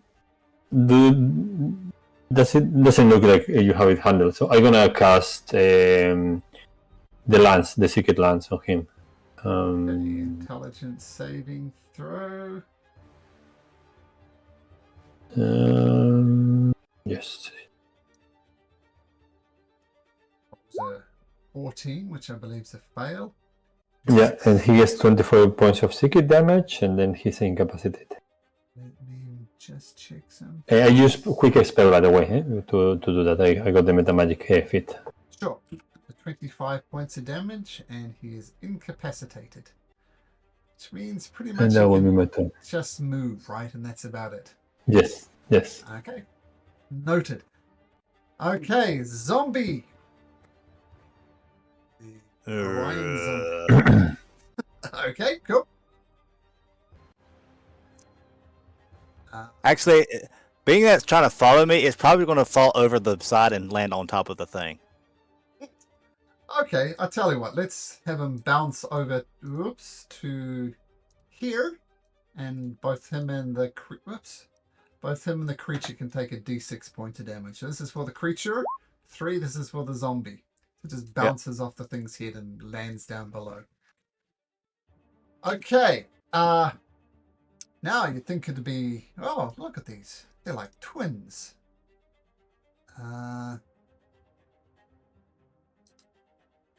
Another one of these creatures bursts up to the mud and right next to you, Adai, and it takes a. Is it going to... Oh, okay. Nope, it's going to keep you up here, and it's going to take a massive, huge fist, slam it down into you, rolling a natural 20. Yay! So I think I cannot do much about it, so I eat it up. 18 points of damage. And make a Constitution saving throw. Yes, they do. All good, the Constitution saving throw, and I get the 18. Good. Yeah, perfect. And it goes to slam you again. But this time your magical shield protects you. The creature down below. Oh, that was that. Now the creature down below. He takes a... She burrows, goes straight down and burrows down below. Everybody around it, Avgi, the zombie, Orion, and Joy can have attacks of opportunity. Yep. Alright.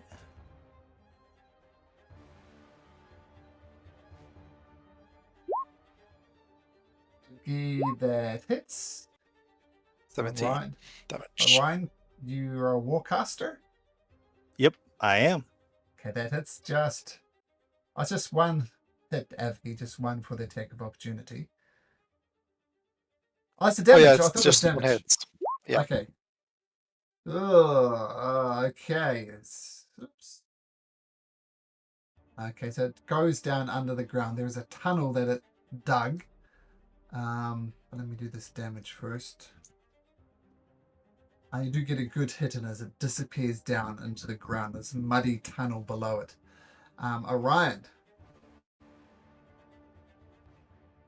Alright, I'm going to...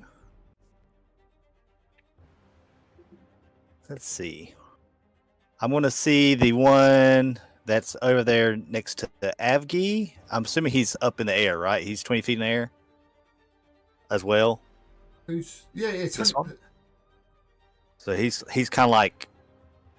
I mean, he's Yeah, the cliff You is know, 20 foot high. So, yeah, he's 20 feet above you.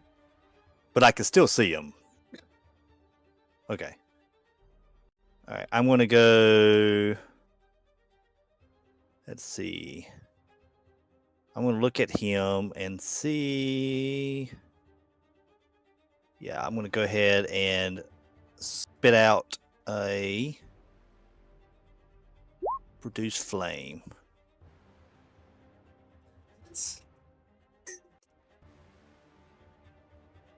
23 with some cover. yeah, 23 hits. Yep, you're good. So 11 points of fire damage. And then with my bonus action, we're going to go ahead and let's do a healing word on a die.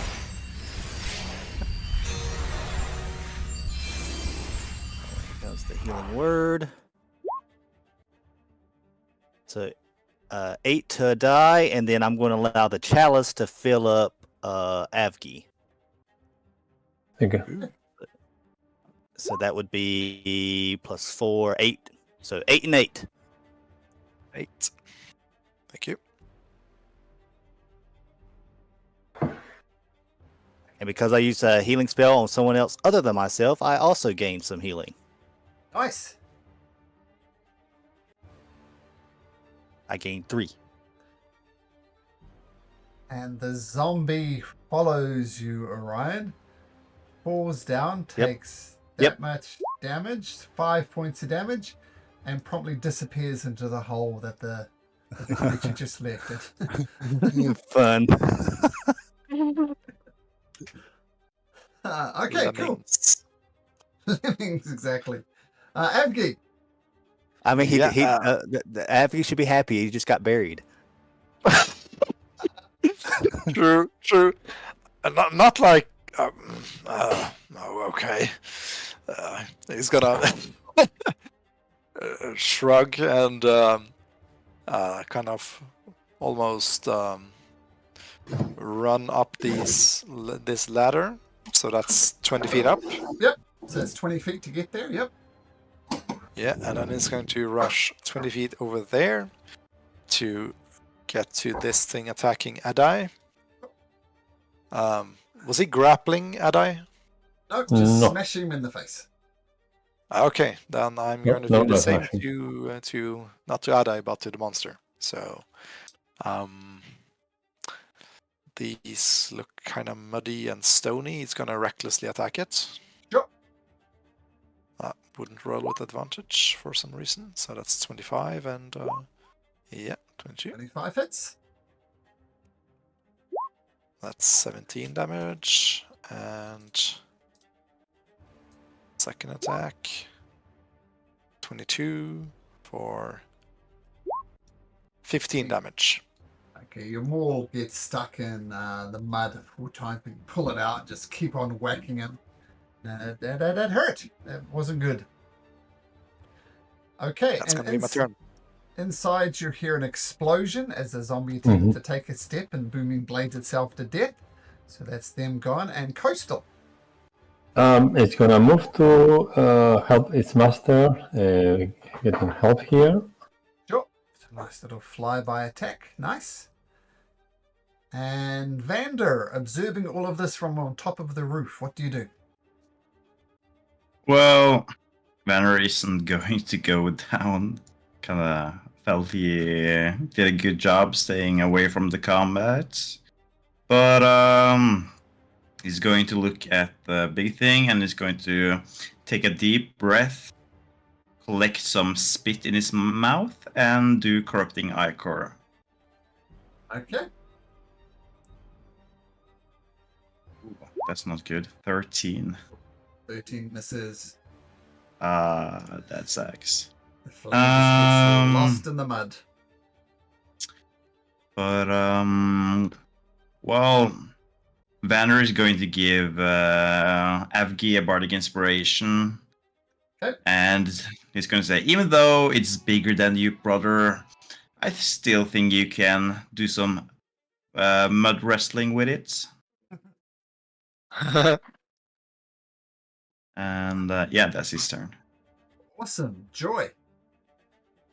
Joy is going to go up behind it and do an attack action. At advantage, thanks to Coastal. Oh, really? Perfect. Let's see if we can do another crit. 23. 3 hits. Okay, As I said, I'll it's just immune roll a to- 1d4. Oh, 7 points of piercing damage, magical.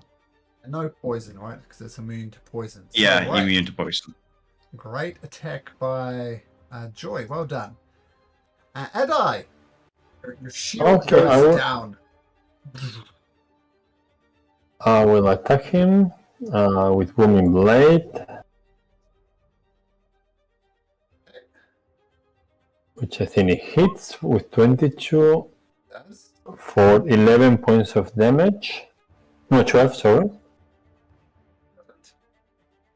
Do I see this other guy? Or is it too far? You see your hole where it used to be. It's burrowed downwards. Okay.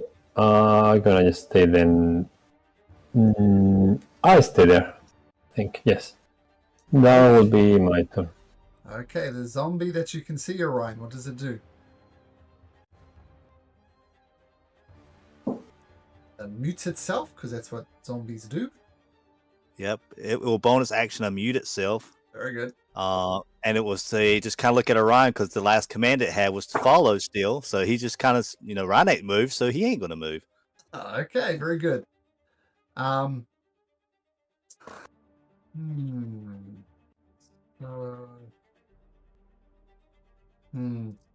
think he knows it's probably more sensible to attack Avgi. So 1, 2, or 3 it attacks Avgi. It is going to attack Avgi. Slam attack at advantage. Whoa, double natural ones at advantage. Hooray! I rule. Second one at advantage. That's better. 27.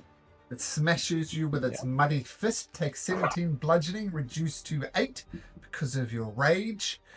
Now, you're a zombie that's underground. Can you have your zombie make an attack of opportunity at disadvantage, please, Orion?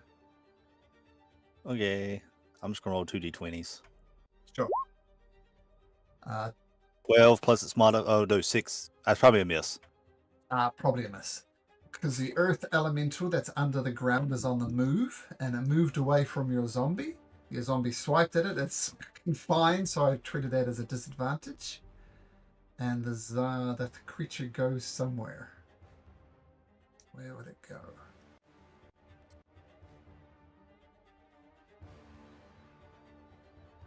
Is it still incapacitated? No, it had a turn of incapacitation, which it uses to move. And swings round and unburrows right next to you, Orion. Bursts up through the mud and leads with his 2 fists. First one, a 17. That misses. Second one, big muddy fist, a 23. Punches you in the face again. Big muddy slap across the face for 15 points of bludgeoning damage. And that will be its turn. Orion. I grow tired of you. I will.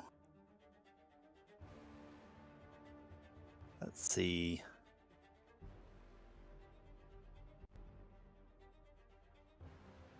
See how you try this on for size. Let's see. Yeah, let's go ahead. I'm going to go ahead and cast this at 4th level. Maybe I'll hit.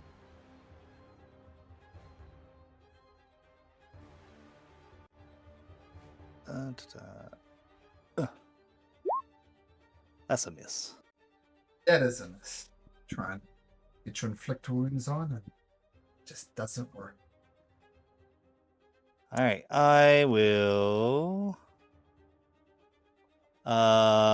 bonus action, command the zombie. I was like, now, attack. And I'll point to the elemental. Okay, now your zombie is 30 feet underground, right behind you. I'm going to say something out of a horror movie. Your zombie climbs out of the grave and appears there. But it's going to take its full dash action to get out of there. Yeah, that's fine. Yeah. So that's what it does. It climbs out there, getting ready to attack the elemental, but doesn't. Evgi, what do you do? Yeah, I'm gonna continue hitting this thing with my hammer. Sure. Recklessly. Did not this creature attack us? Yeah. Definitely attacked you. 28's a hit, Evgi. 22's a hit. Yeah. So 16 and 14. So 30 points of damage. Okay, Yes. slowly hacking off bits of mud around it, but it maintains. It's going to take a few more hits, but it's still looking good. Okay, so Bone is going to town. Coastal, what do you do? Yeah, but sorry, I thought that you skipped this one. I think you didn't attack us with this one. I think he hit me once. No. Yeah. Took 8 points of damage. Okay. I missed that. Sorry. I just maybe. Okay, Coastal does the same thing. Fly by on the elemental? Yes. Great. Yes. Okay. Vander, perching up on the roof, what do you do? Right. Well, I think I'm going to stay put. Kind of annoying to miss with my spell, so I guess I'll have to try it all again. Taking a deep breath, collecting some spit as I spit my corrupting ichor on the one I have advantage on. At 21. 21 hits. Okay, perfect. So it takes 2d8 necrotic damage initially, and then it's going to take 2d4 on the start of its turn. Your lob spit hits. And 12 points initially. Okay. All right. Vander, excellent. Joy. Rinse and repeat. See what we can do. Oh, wow. Oh my god, what the hell? Perfect. That's cool. It's my double natural once.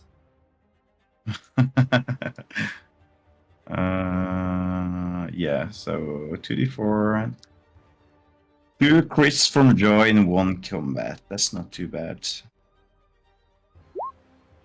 Wait, that's wrong. Right. There we go. Oh my god, what's the other one. happening? So Wow. 11 points off. Well, I'll take it. Excellent. Fantastic attack by Joy. Can Adi do something equally spectacular? Let's see. I'm going to use how's it called? My misstep. There. Go for it. And I will boom and blade him. Be there or there, otherwise you're just going to land on the tower. There. That's fine. Yes. Okay, cool. So Misty Step, attacking him. Booming blade, which I think it hits. It does Yes. hit. So For 15 points of damage. another 13 if he moves. Okay. Yes, Blade and that's absolutely fine. hits. Okay. Zombies can do something. All right. Hey, you gonna walk up over here? It won't let me do the character sheet though. But Let I'll me roll do the. That's a miss. Well, for it's an 8 plus, just so we know, plus 3, so that definitely misses. Okay, cool. Now the earth, the clay monsters attacks.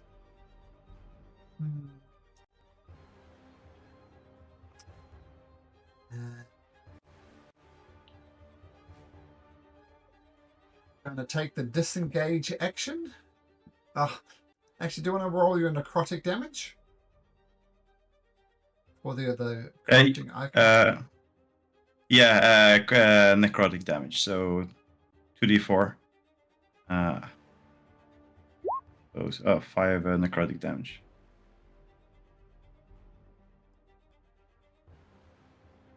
Use an action to wipe it off, right? Yeah, you can. Takes his action to wipe it off. And it's going to attempt to burrow to get away. But that gives you an attack of opportunity, Evgi. Oh yeah.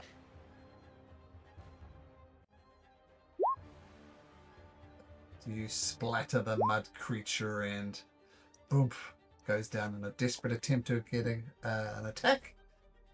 You take it out. So well done. This one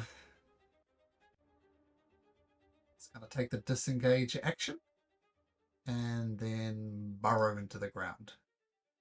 Orion. It takes the damage, no? If it borrows. You can. It's like going through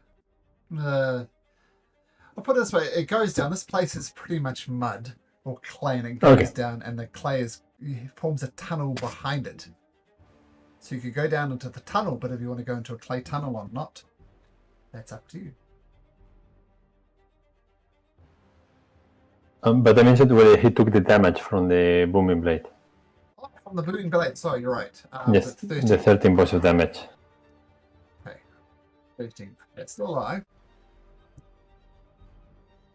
I would say I'm going to hold a Toll the Dead if he hurries back up. Okay, cool. Zombie? My zombies are still currently in attack mode for my bonus action. Okay. I still have my bonus action, so what I will do is I'll go ahead and use another healing word.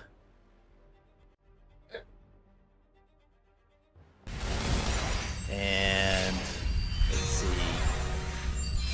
A die is the one that looks the worst, right? Maybe yourself. Oh yeah, I forgot I did take some damage over there. No, that's okay. I want to hit a die with it. So you get 11 a die. Yeah, I'm full now. Excellent. All right, I will go a D8. Plus 4 on myself. That gives me 6 healing for my chalice form.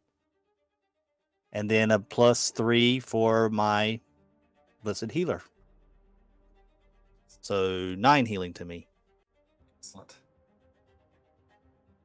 So that was Orion. Zombies in attack mode. Evgi.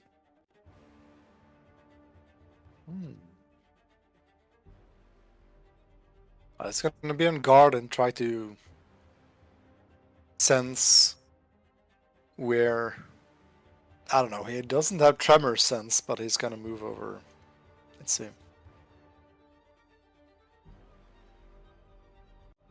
Move over here and try to listen or sense wherever this thing is moving towards. Perception check at disadvantage. It's a hard read. Yeah, that's a No. 12. Coastal. Okay, Costa will just fly around the area, just keeping an eye. Bender.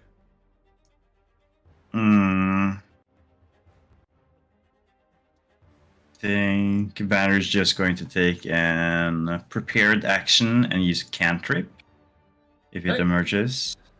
Sure. Yeah, chill touch. Okay, Joy. Joy will just float around Vander and turn invisible. Adai. Okay, so the other guy went down. Well, you only live once, so I jump into the hole. You jump into the hole and you tumble down. And I'll say because it's clay, you're going to take half tumbling damage. So you take 10, 13, 6 points of damage. And you land on top of the clay golem. Okay, I make the saving throw. Take 6 points of damage. Yep, so you're right on top of it. You're surrounded by clay and mud. So if you do want to attack it, it'll be a disadvantage. Do I see the top of the... See its muddy head. It's trying to burrow down even further, but you've caught up with it. Thinking whether to do this is really stupid or not. Maybe it's risky to stay here. So I'm gonna use Thunder Step to go back where I was. And he takes 22 points of damage. Okay, so you bounce back. It's Constitution saving throw first. Or half of it. Oh, okay. So I already gave him the damage. Let's see if the con makes it. No, it doesn't. So he takes a full 22 points of damage. And I basically appear up. Oomph. Okay. Zombie. He just waits. It's still alive, no? When I leave. Yeah, we're still alive. That one's dead. And whoops. Before Orion goes, it's the creature's turn underground. And it's going to take the dash action and burrow away. And yeah, I don't think there's any realistic way you guys could catch it. It's burrowed away another 60 feet in zigzag things. I don't think so. So unless you have any great ideas about how you catch a creature that's burrowing away from you at a rapid speed. No. I did what I could, that's mostly... Okay. So, taking a breath, you have a look around this grove. Dead guards, dead prisoners, and these strange mud creatures. Take a moment to catch your breath as the DM takes a moment to catch his breath, and we'll take a short break, and I'll see you guys in 5. Right. Okay. See you soon.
right, so with these strange undead creatures and these earth mud clay things, one of them vanquished, one of them seemingly getting away. You take a breath, spell fades, rage fades. Well, how long will protection from evil last? That might be a better question. 10 minutes. Okay, so that would still be up. Okay, what would you like to do? Okay. Also, Well, my I plus think, one is also up for 10 minutes. Are you guys okay? Yeah. They seem to be elementals. It's really strange. Don't know where we will locate any survivors here. Seems to that everything is dead. I will move here towards the tracks. Okay, there's a some sort of barricade preventing further access from the mine. Like not a permanent thing, more like a thing that's nailed shut from the inside, we'll say. Yeah, that makes sense. Is there anything still alive? I shout. We don't mean any harm. Yeah, we're alive. Who are you? Travelers going north. We destroyed the golem and then dead. You got all of them. Oh, that's excellent. Makes our lives a hell of a lot easier. Look, I gotta be honest. Look, we've survived, and this whole place is going to shit. Guards turned against prisoners, prisoners against guards. It's been chaos, but we've managed to survive. But to be perfectly honest, we're all criminals in here for one way or another. So if you got a problem with that, I suggest you just turn around and go the other way. We are looking for any noblemen, fighters, or guards that rebelled the queen. Anyone here? So-called traitors? Make a persuasion check. Yeah. 9. I don't know, friend. I'm not going to state our allegiances one way or the other. We know there's agents out there for the Queen, and we know there's a rebellion of sorts brewing. Heard something about what's happening over in Harveston. Something happened there. We are coming from there. The situation is stabilized, but we are searching for more allies. Look, what is in the past is in the past. Now we are all meaning to survive. I suggest that you try to clean your souls before leaving and take this as a second opportunity. That's all noble words and all that, but we're going to do what's going to need it to survive. I think Look, nobility has left this land. Honor has left this land. It's survival above all else. I'm sure you can understand.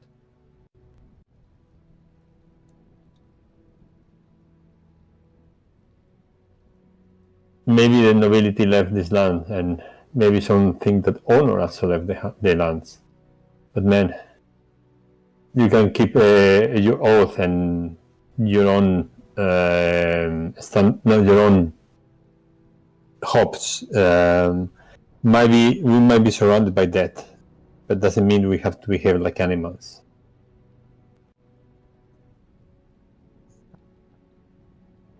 Once again, noble words. Tell you what, how many of you are out there?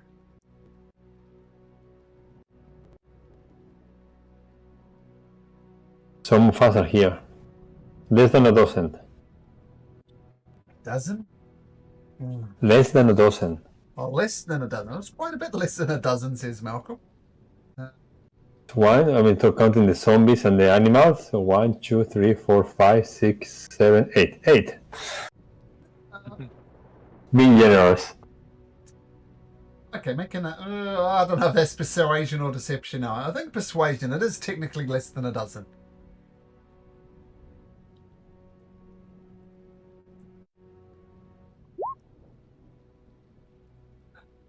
That's a lot of allies you've got on that side. There's only 4 of us. Look, we'd like to propose something. We've got some information I think might be pertinent to travelers of this land, but I'm not comfortable letting a dozen of you in here. So if one of you would like to come in, we promise we won't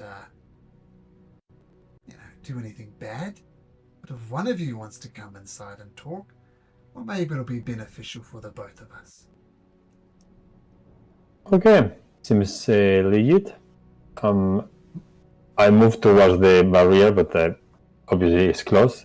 Avi, can you give me some space? I feel that these guys are a little bit nervous. Okay, if you're sure about this. Perhaps you should Well, have a little bit of we find their lives where we find them. Perhaps a little bit of a confidence booster. I'm going to cast Enhance Ability. On Edi?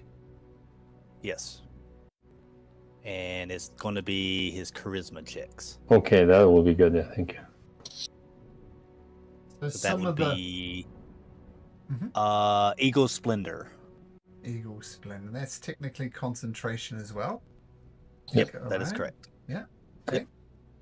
Okay, and if they let me in, I will go in. Okay, so they pull apart some boards, kind of at knee level.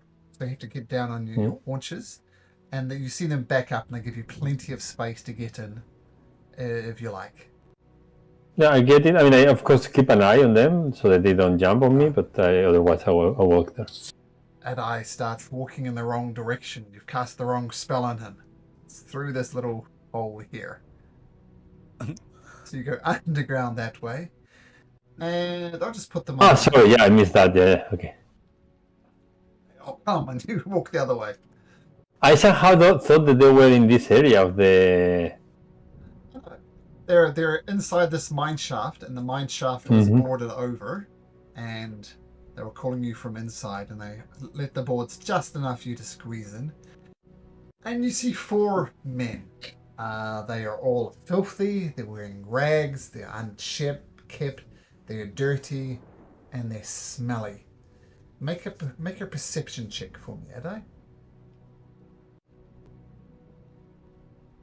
That's a 15. Okay, you do notice something. It's going to whisper to you.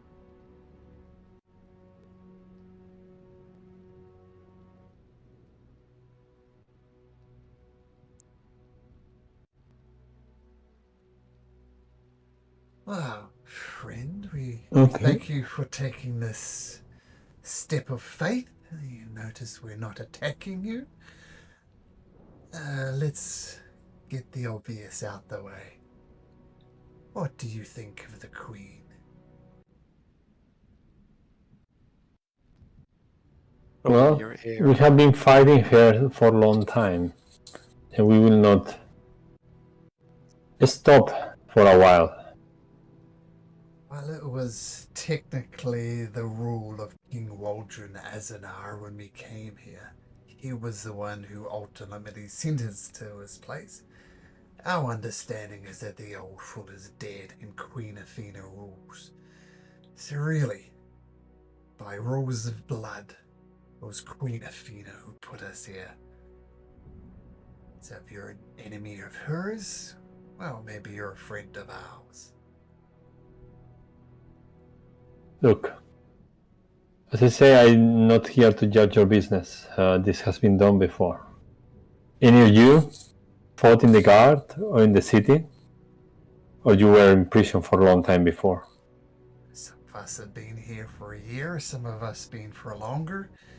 I must say we're more than capable with them all, having broken so many goddamn rocks over the years. Well, you say that you have information. And I said an exchange of information would be good. You share something with me and we'll share something with you.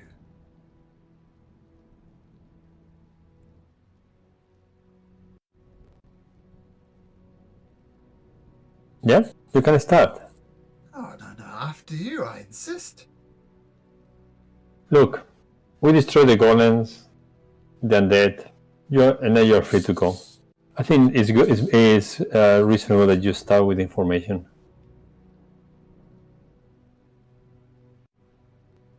We'll share a little secret with you. What is your name, friend? I feel I'm talking to a stranger. Today, my name is Today. My name is Oswin. Pleasure to meet you. Now, Adai. When puss comes to shove, do you think you'd do anything to survive? If push comes to shove, do you think you would do anything to defeat this queen? Rid this land of this curse? We have walked through darkness that you cannot even imagine. We have cut many heads. We have suffered the insufferable. I think we are ready to take any step, but what can few prisoners offer as information for that? I don't know if you know what's happening out there. We don't see a lot down here, but we know even if this was normal rain, the fields will be turning into mud. The animals will lose their feed. The food supply will diminish and diminish and diminish. And you and I, by your own admission, will do anything. Do we need to spell out the obvious food supply that's around here? Or can you take a guess? I see. I look towards the dead body. I feel that if you are trying to eat today, you may get indigestion. So if this is the only information you have for me, I think you can stay.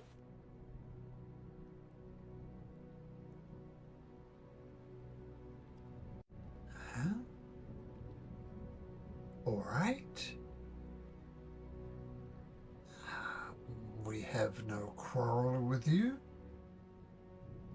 But maybe we'll have you over to dinner one day. Well, good luck with that.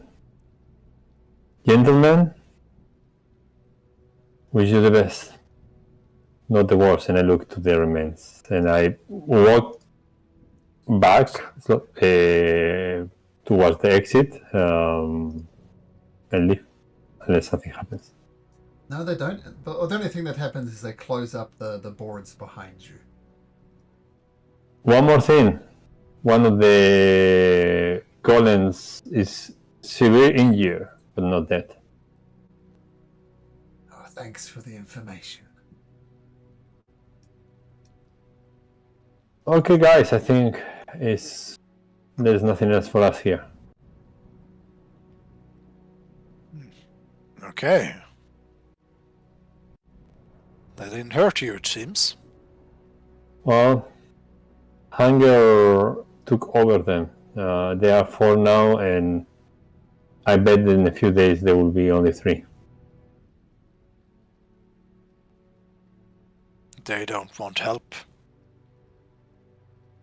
I think they are lost. I think they only see their hunger as their only way up. Awful way to But- go, but yeah. Yeah, but I wonder, whether this will happen to us at some point. Food is becoming scarcer and scarcer. We should try to get some Rotins somewhere who will soon face similar dilemma.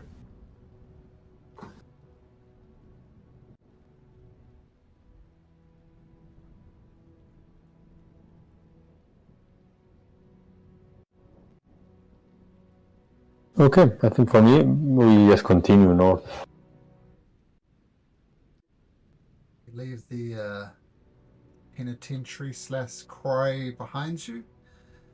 Yes, and one thing I'm gonna do is while we go forward, I will leave my bird behind and tell him the direction. So basically, I want the coastal to check whether these guys try to follow us. Sure. Make a perception check with coastal. Can you say plus? Let me see. I don't know. I think it's a plus 2 plus 3, but doesn't matter. It will be maximum 5. Yeah, you're not sure through the rain. Yeah. You just don't know. But leaving quarry and penitentiary behind you with dark deeds hinted at by Adai, you throw up the fortress once again. The night goes without incident, and you start making your way west. West again. I think it's Orion's turn. Orion, roll a d20. Ooh, something does it. And roll me a percentage, please. 82, second.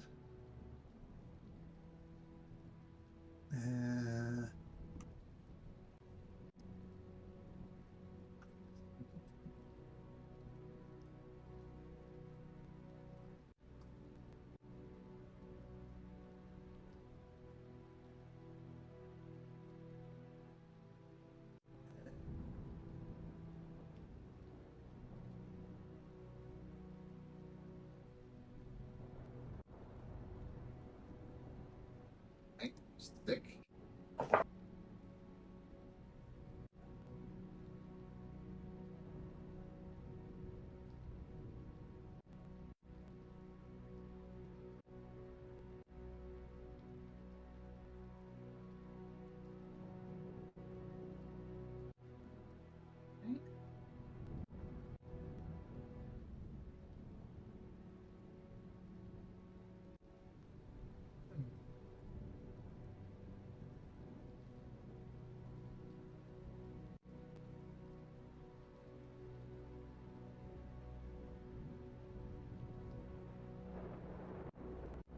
Sorry, just a sec.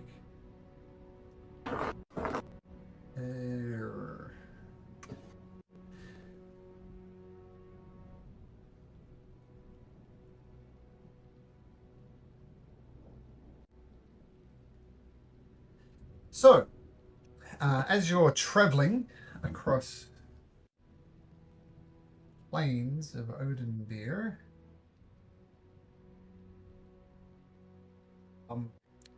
pushing through the rain, it starts to get a little bit mountainous as you approach the Olden swamps. Orion, you notice just hiding in and amongst the hills, staying perfectly still, 6 creatures. You're not quite sure what they are, but they're lying and hiding from you, but your passive perception is good enough to notice them. And you're not sure what they are, but there are 6 creatures about to ambush you.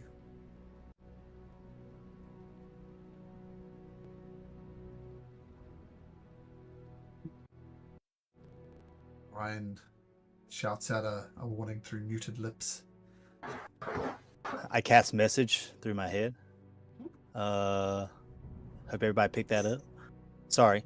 No, I'm going to go ahead and say, looking around and kind of in a hushed tone to the others. I believe we're getting ready to walk into an ambush. Okay, let's ready to fight then. Avgi's gonna equip his Vordani Rippers. And I equip my shield. And if we can cast spells, I will cast haste. I'm gonna have Joy be invisible. And yeah, just stay in there. I'm going to tell the zombies to attack anything that they see that's being hostile. Wait a minute, I think I have something for this. I should get a random. Okay. So, we'll set up over here again. Like all you miscellaneous people, you can just go over there. You can go away full stop. You can go away full stop. Bone.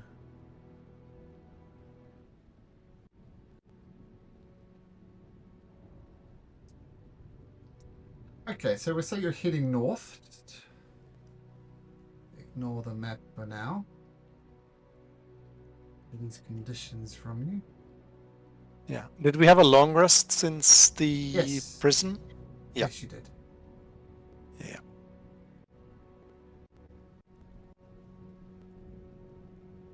Now, as Orion points it out, you do spot them. And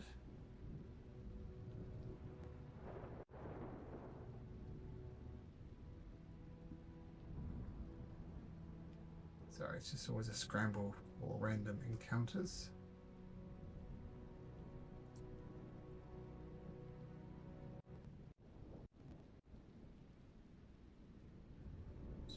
Weird token.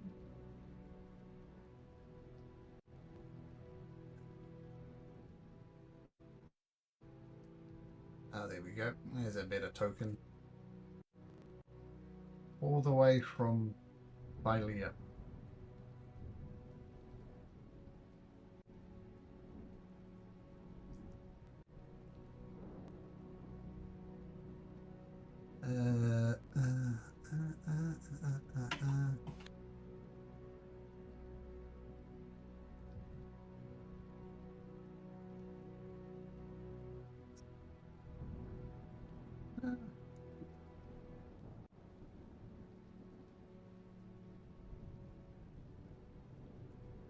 Okay, so you see 6 of them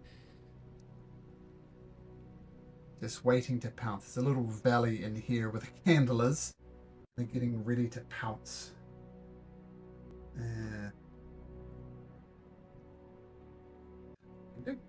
So somebody cast haste. Yeah, me. Possible. I think. Avgi is gonna just move forward to be ready to get these angry cats away from him. Okay. Just one more thing I forgot doing.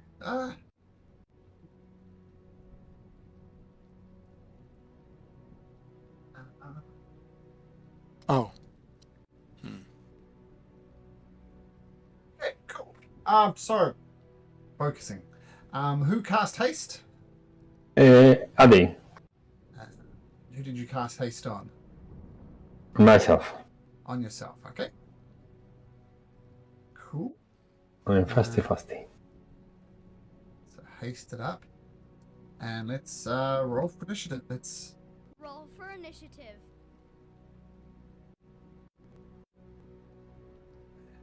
just say that they're aware of you. You're aware of them. So let's just do the initiative straight and see what happens. 18 for Avgi. 18 for Evgy. I'll add that in. 18 for Evgy, not Bone. 18. That's it.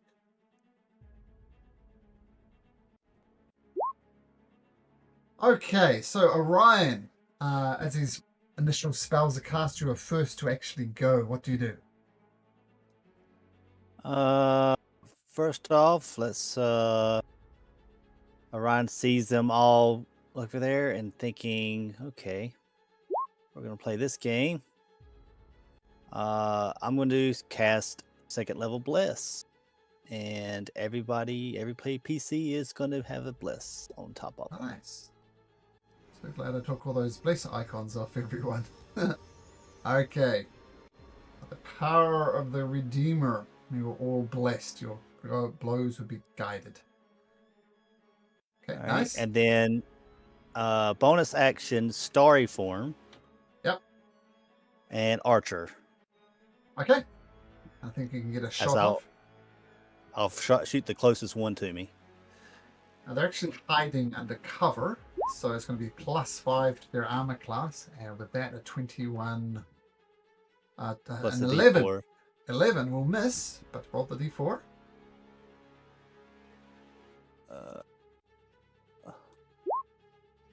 But 15 will hit.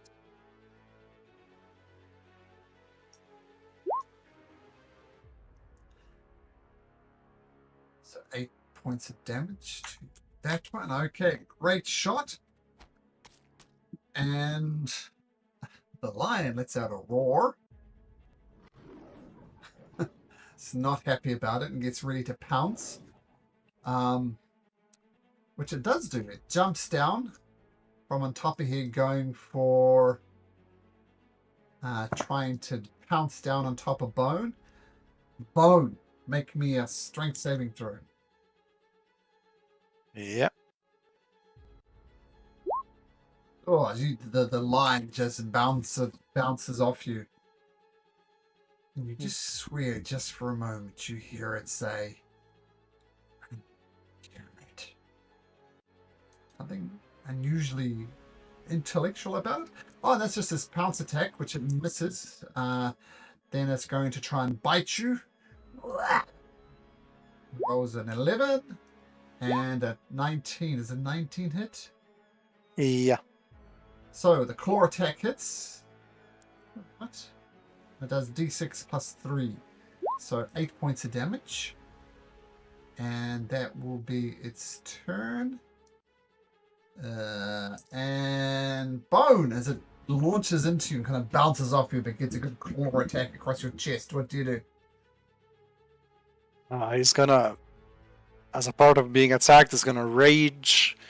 Yep. He's gonna hear this thing speak, and it's sort of like, "Hey, can you talk?" It drives us. Tonight. Sorry, what was that? It was a Sorry. bit hard to hear. The hunger drives us. We will eat tonight. I like cats, but no, not talking ones.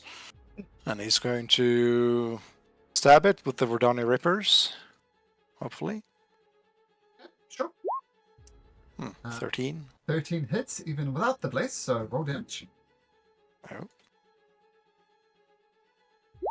If 18 points of damage. Oh, with the rage, it takes it over the top, and as the creature says, "We'll free you tonight," you slice it and it falls to the ground.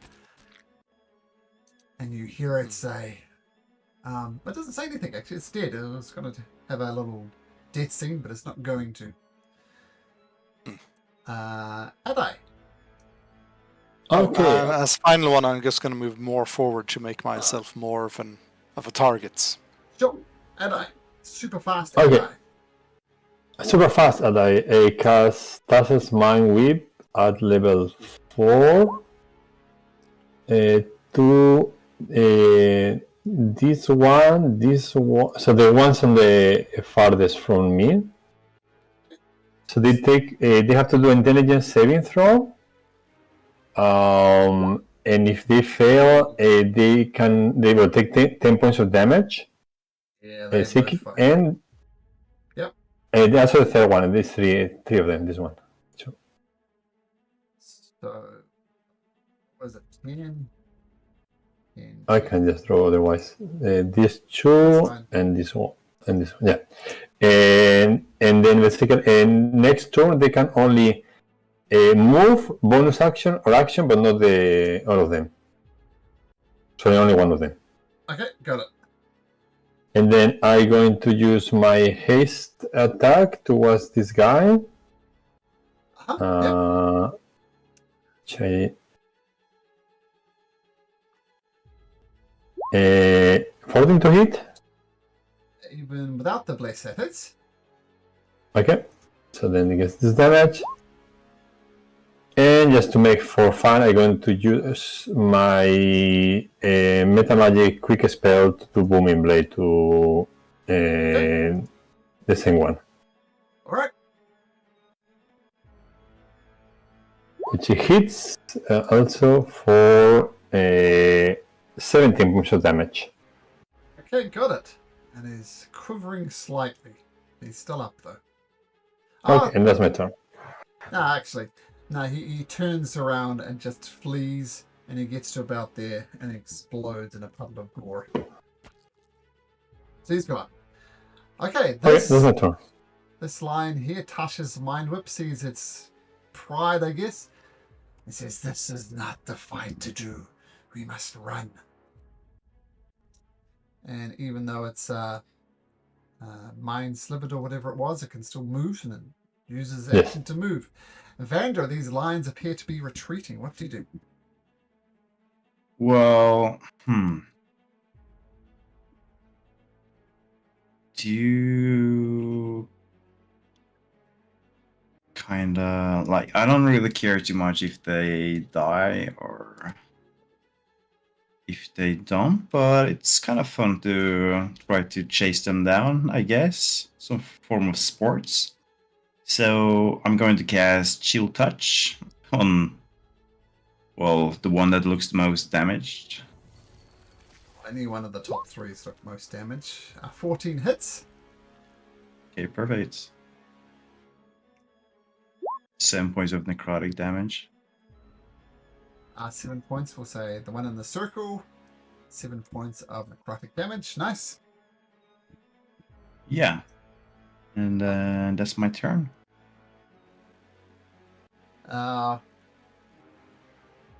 Okay, are you guys planning to hunt these lions down and take them out? I think so, because otherwise they will attack us by night or something like that. So I just hunt. I think this is a mismatched encounter. I think playing it out is just going to be a little bit tedious. So the lions Ryan would also remind Vander that he likes meat, and these are probably some hefty meat encounters. If they would. That's true. Yeah, you can definitely feast on some fresh flesh if you want.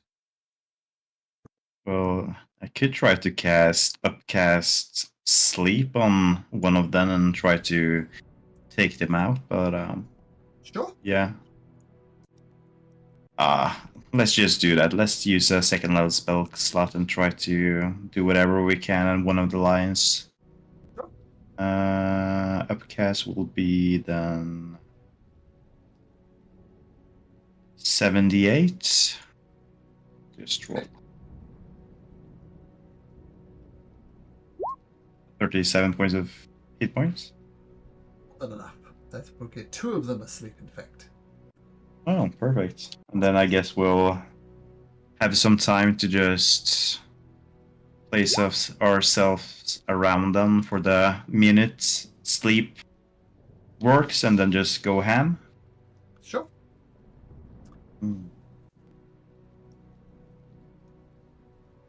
Okay, so the only curious thing was these creatures seem to have some type of intellect about them. And Bandit, needless to say, that satisfies your cravings for the day. Perfect. So the rest of the day goes without incident. You continue to push on. And you guys are going through the swamp.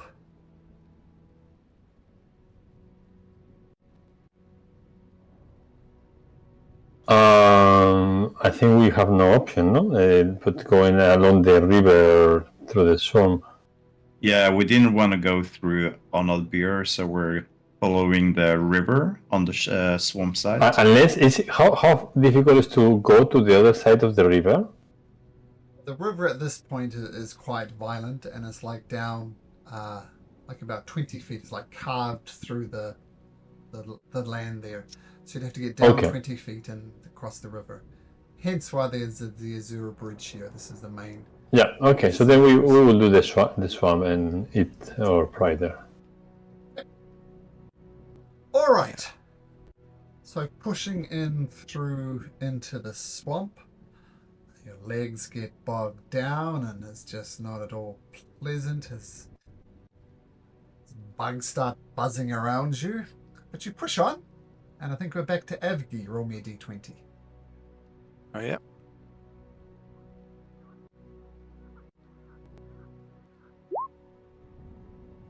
Well, Once again, you set up your entrance fortress. It's a little bit lopsided in the swamp, but you push on to the main crossing, the Azura Bridge.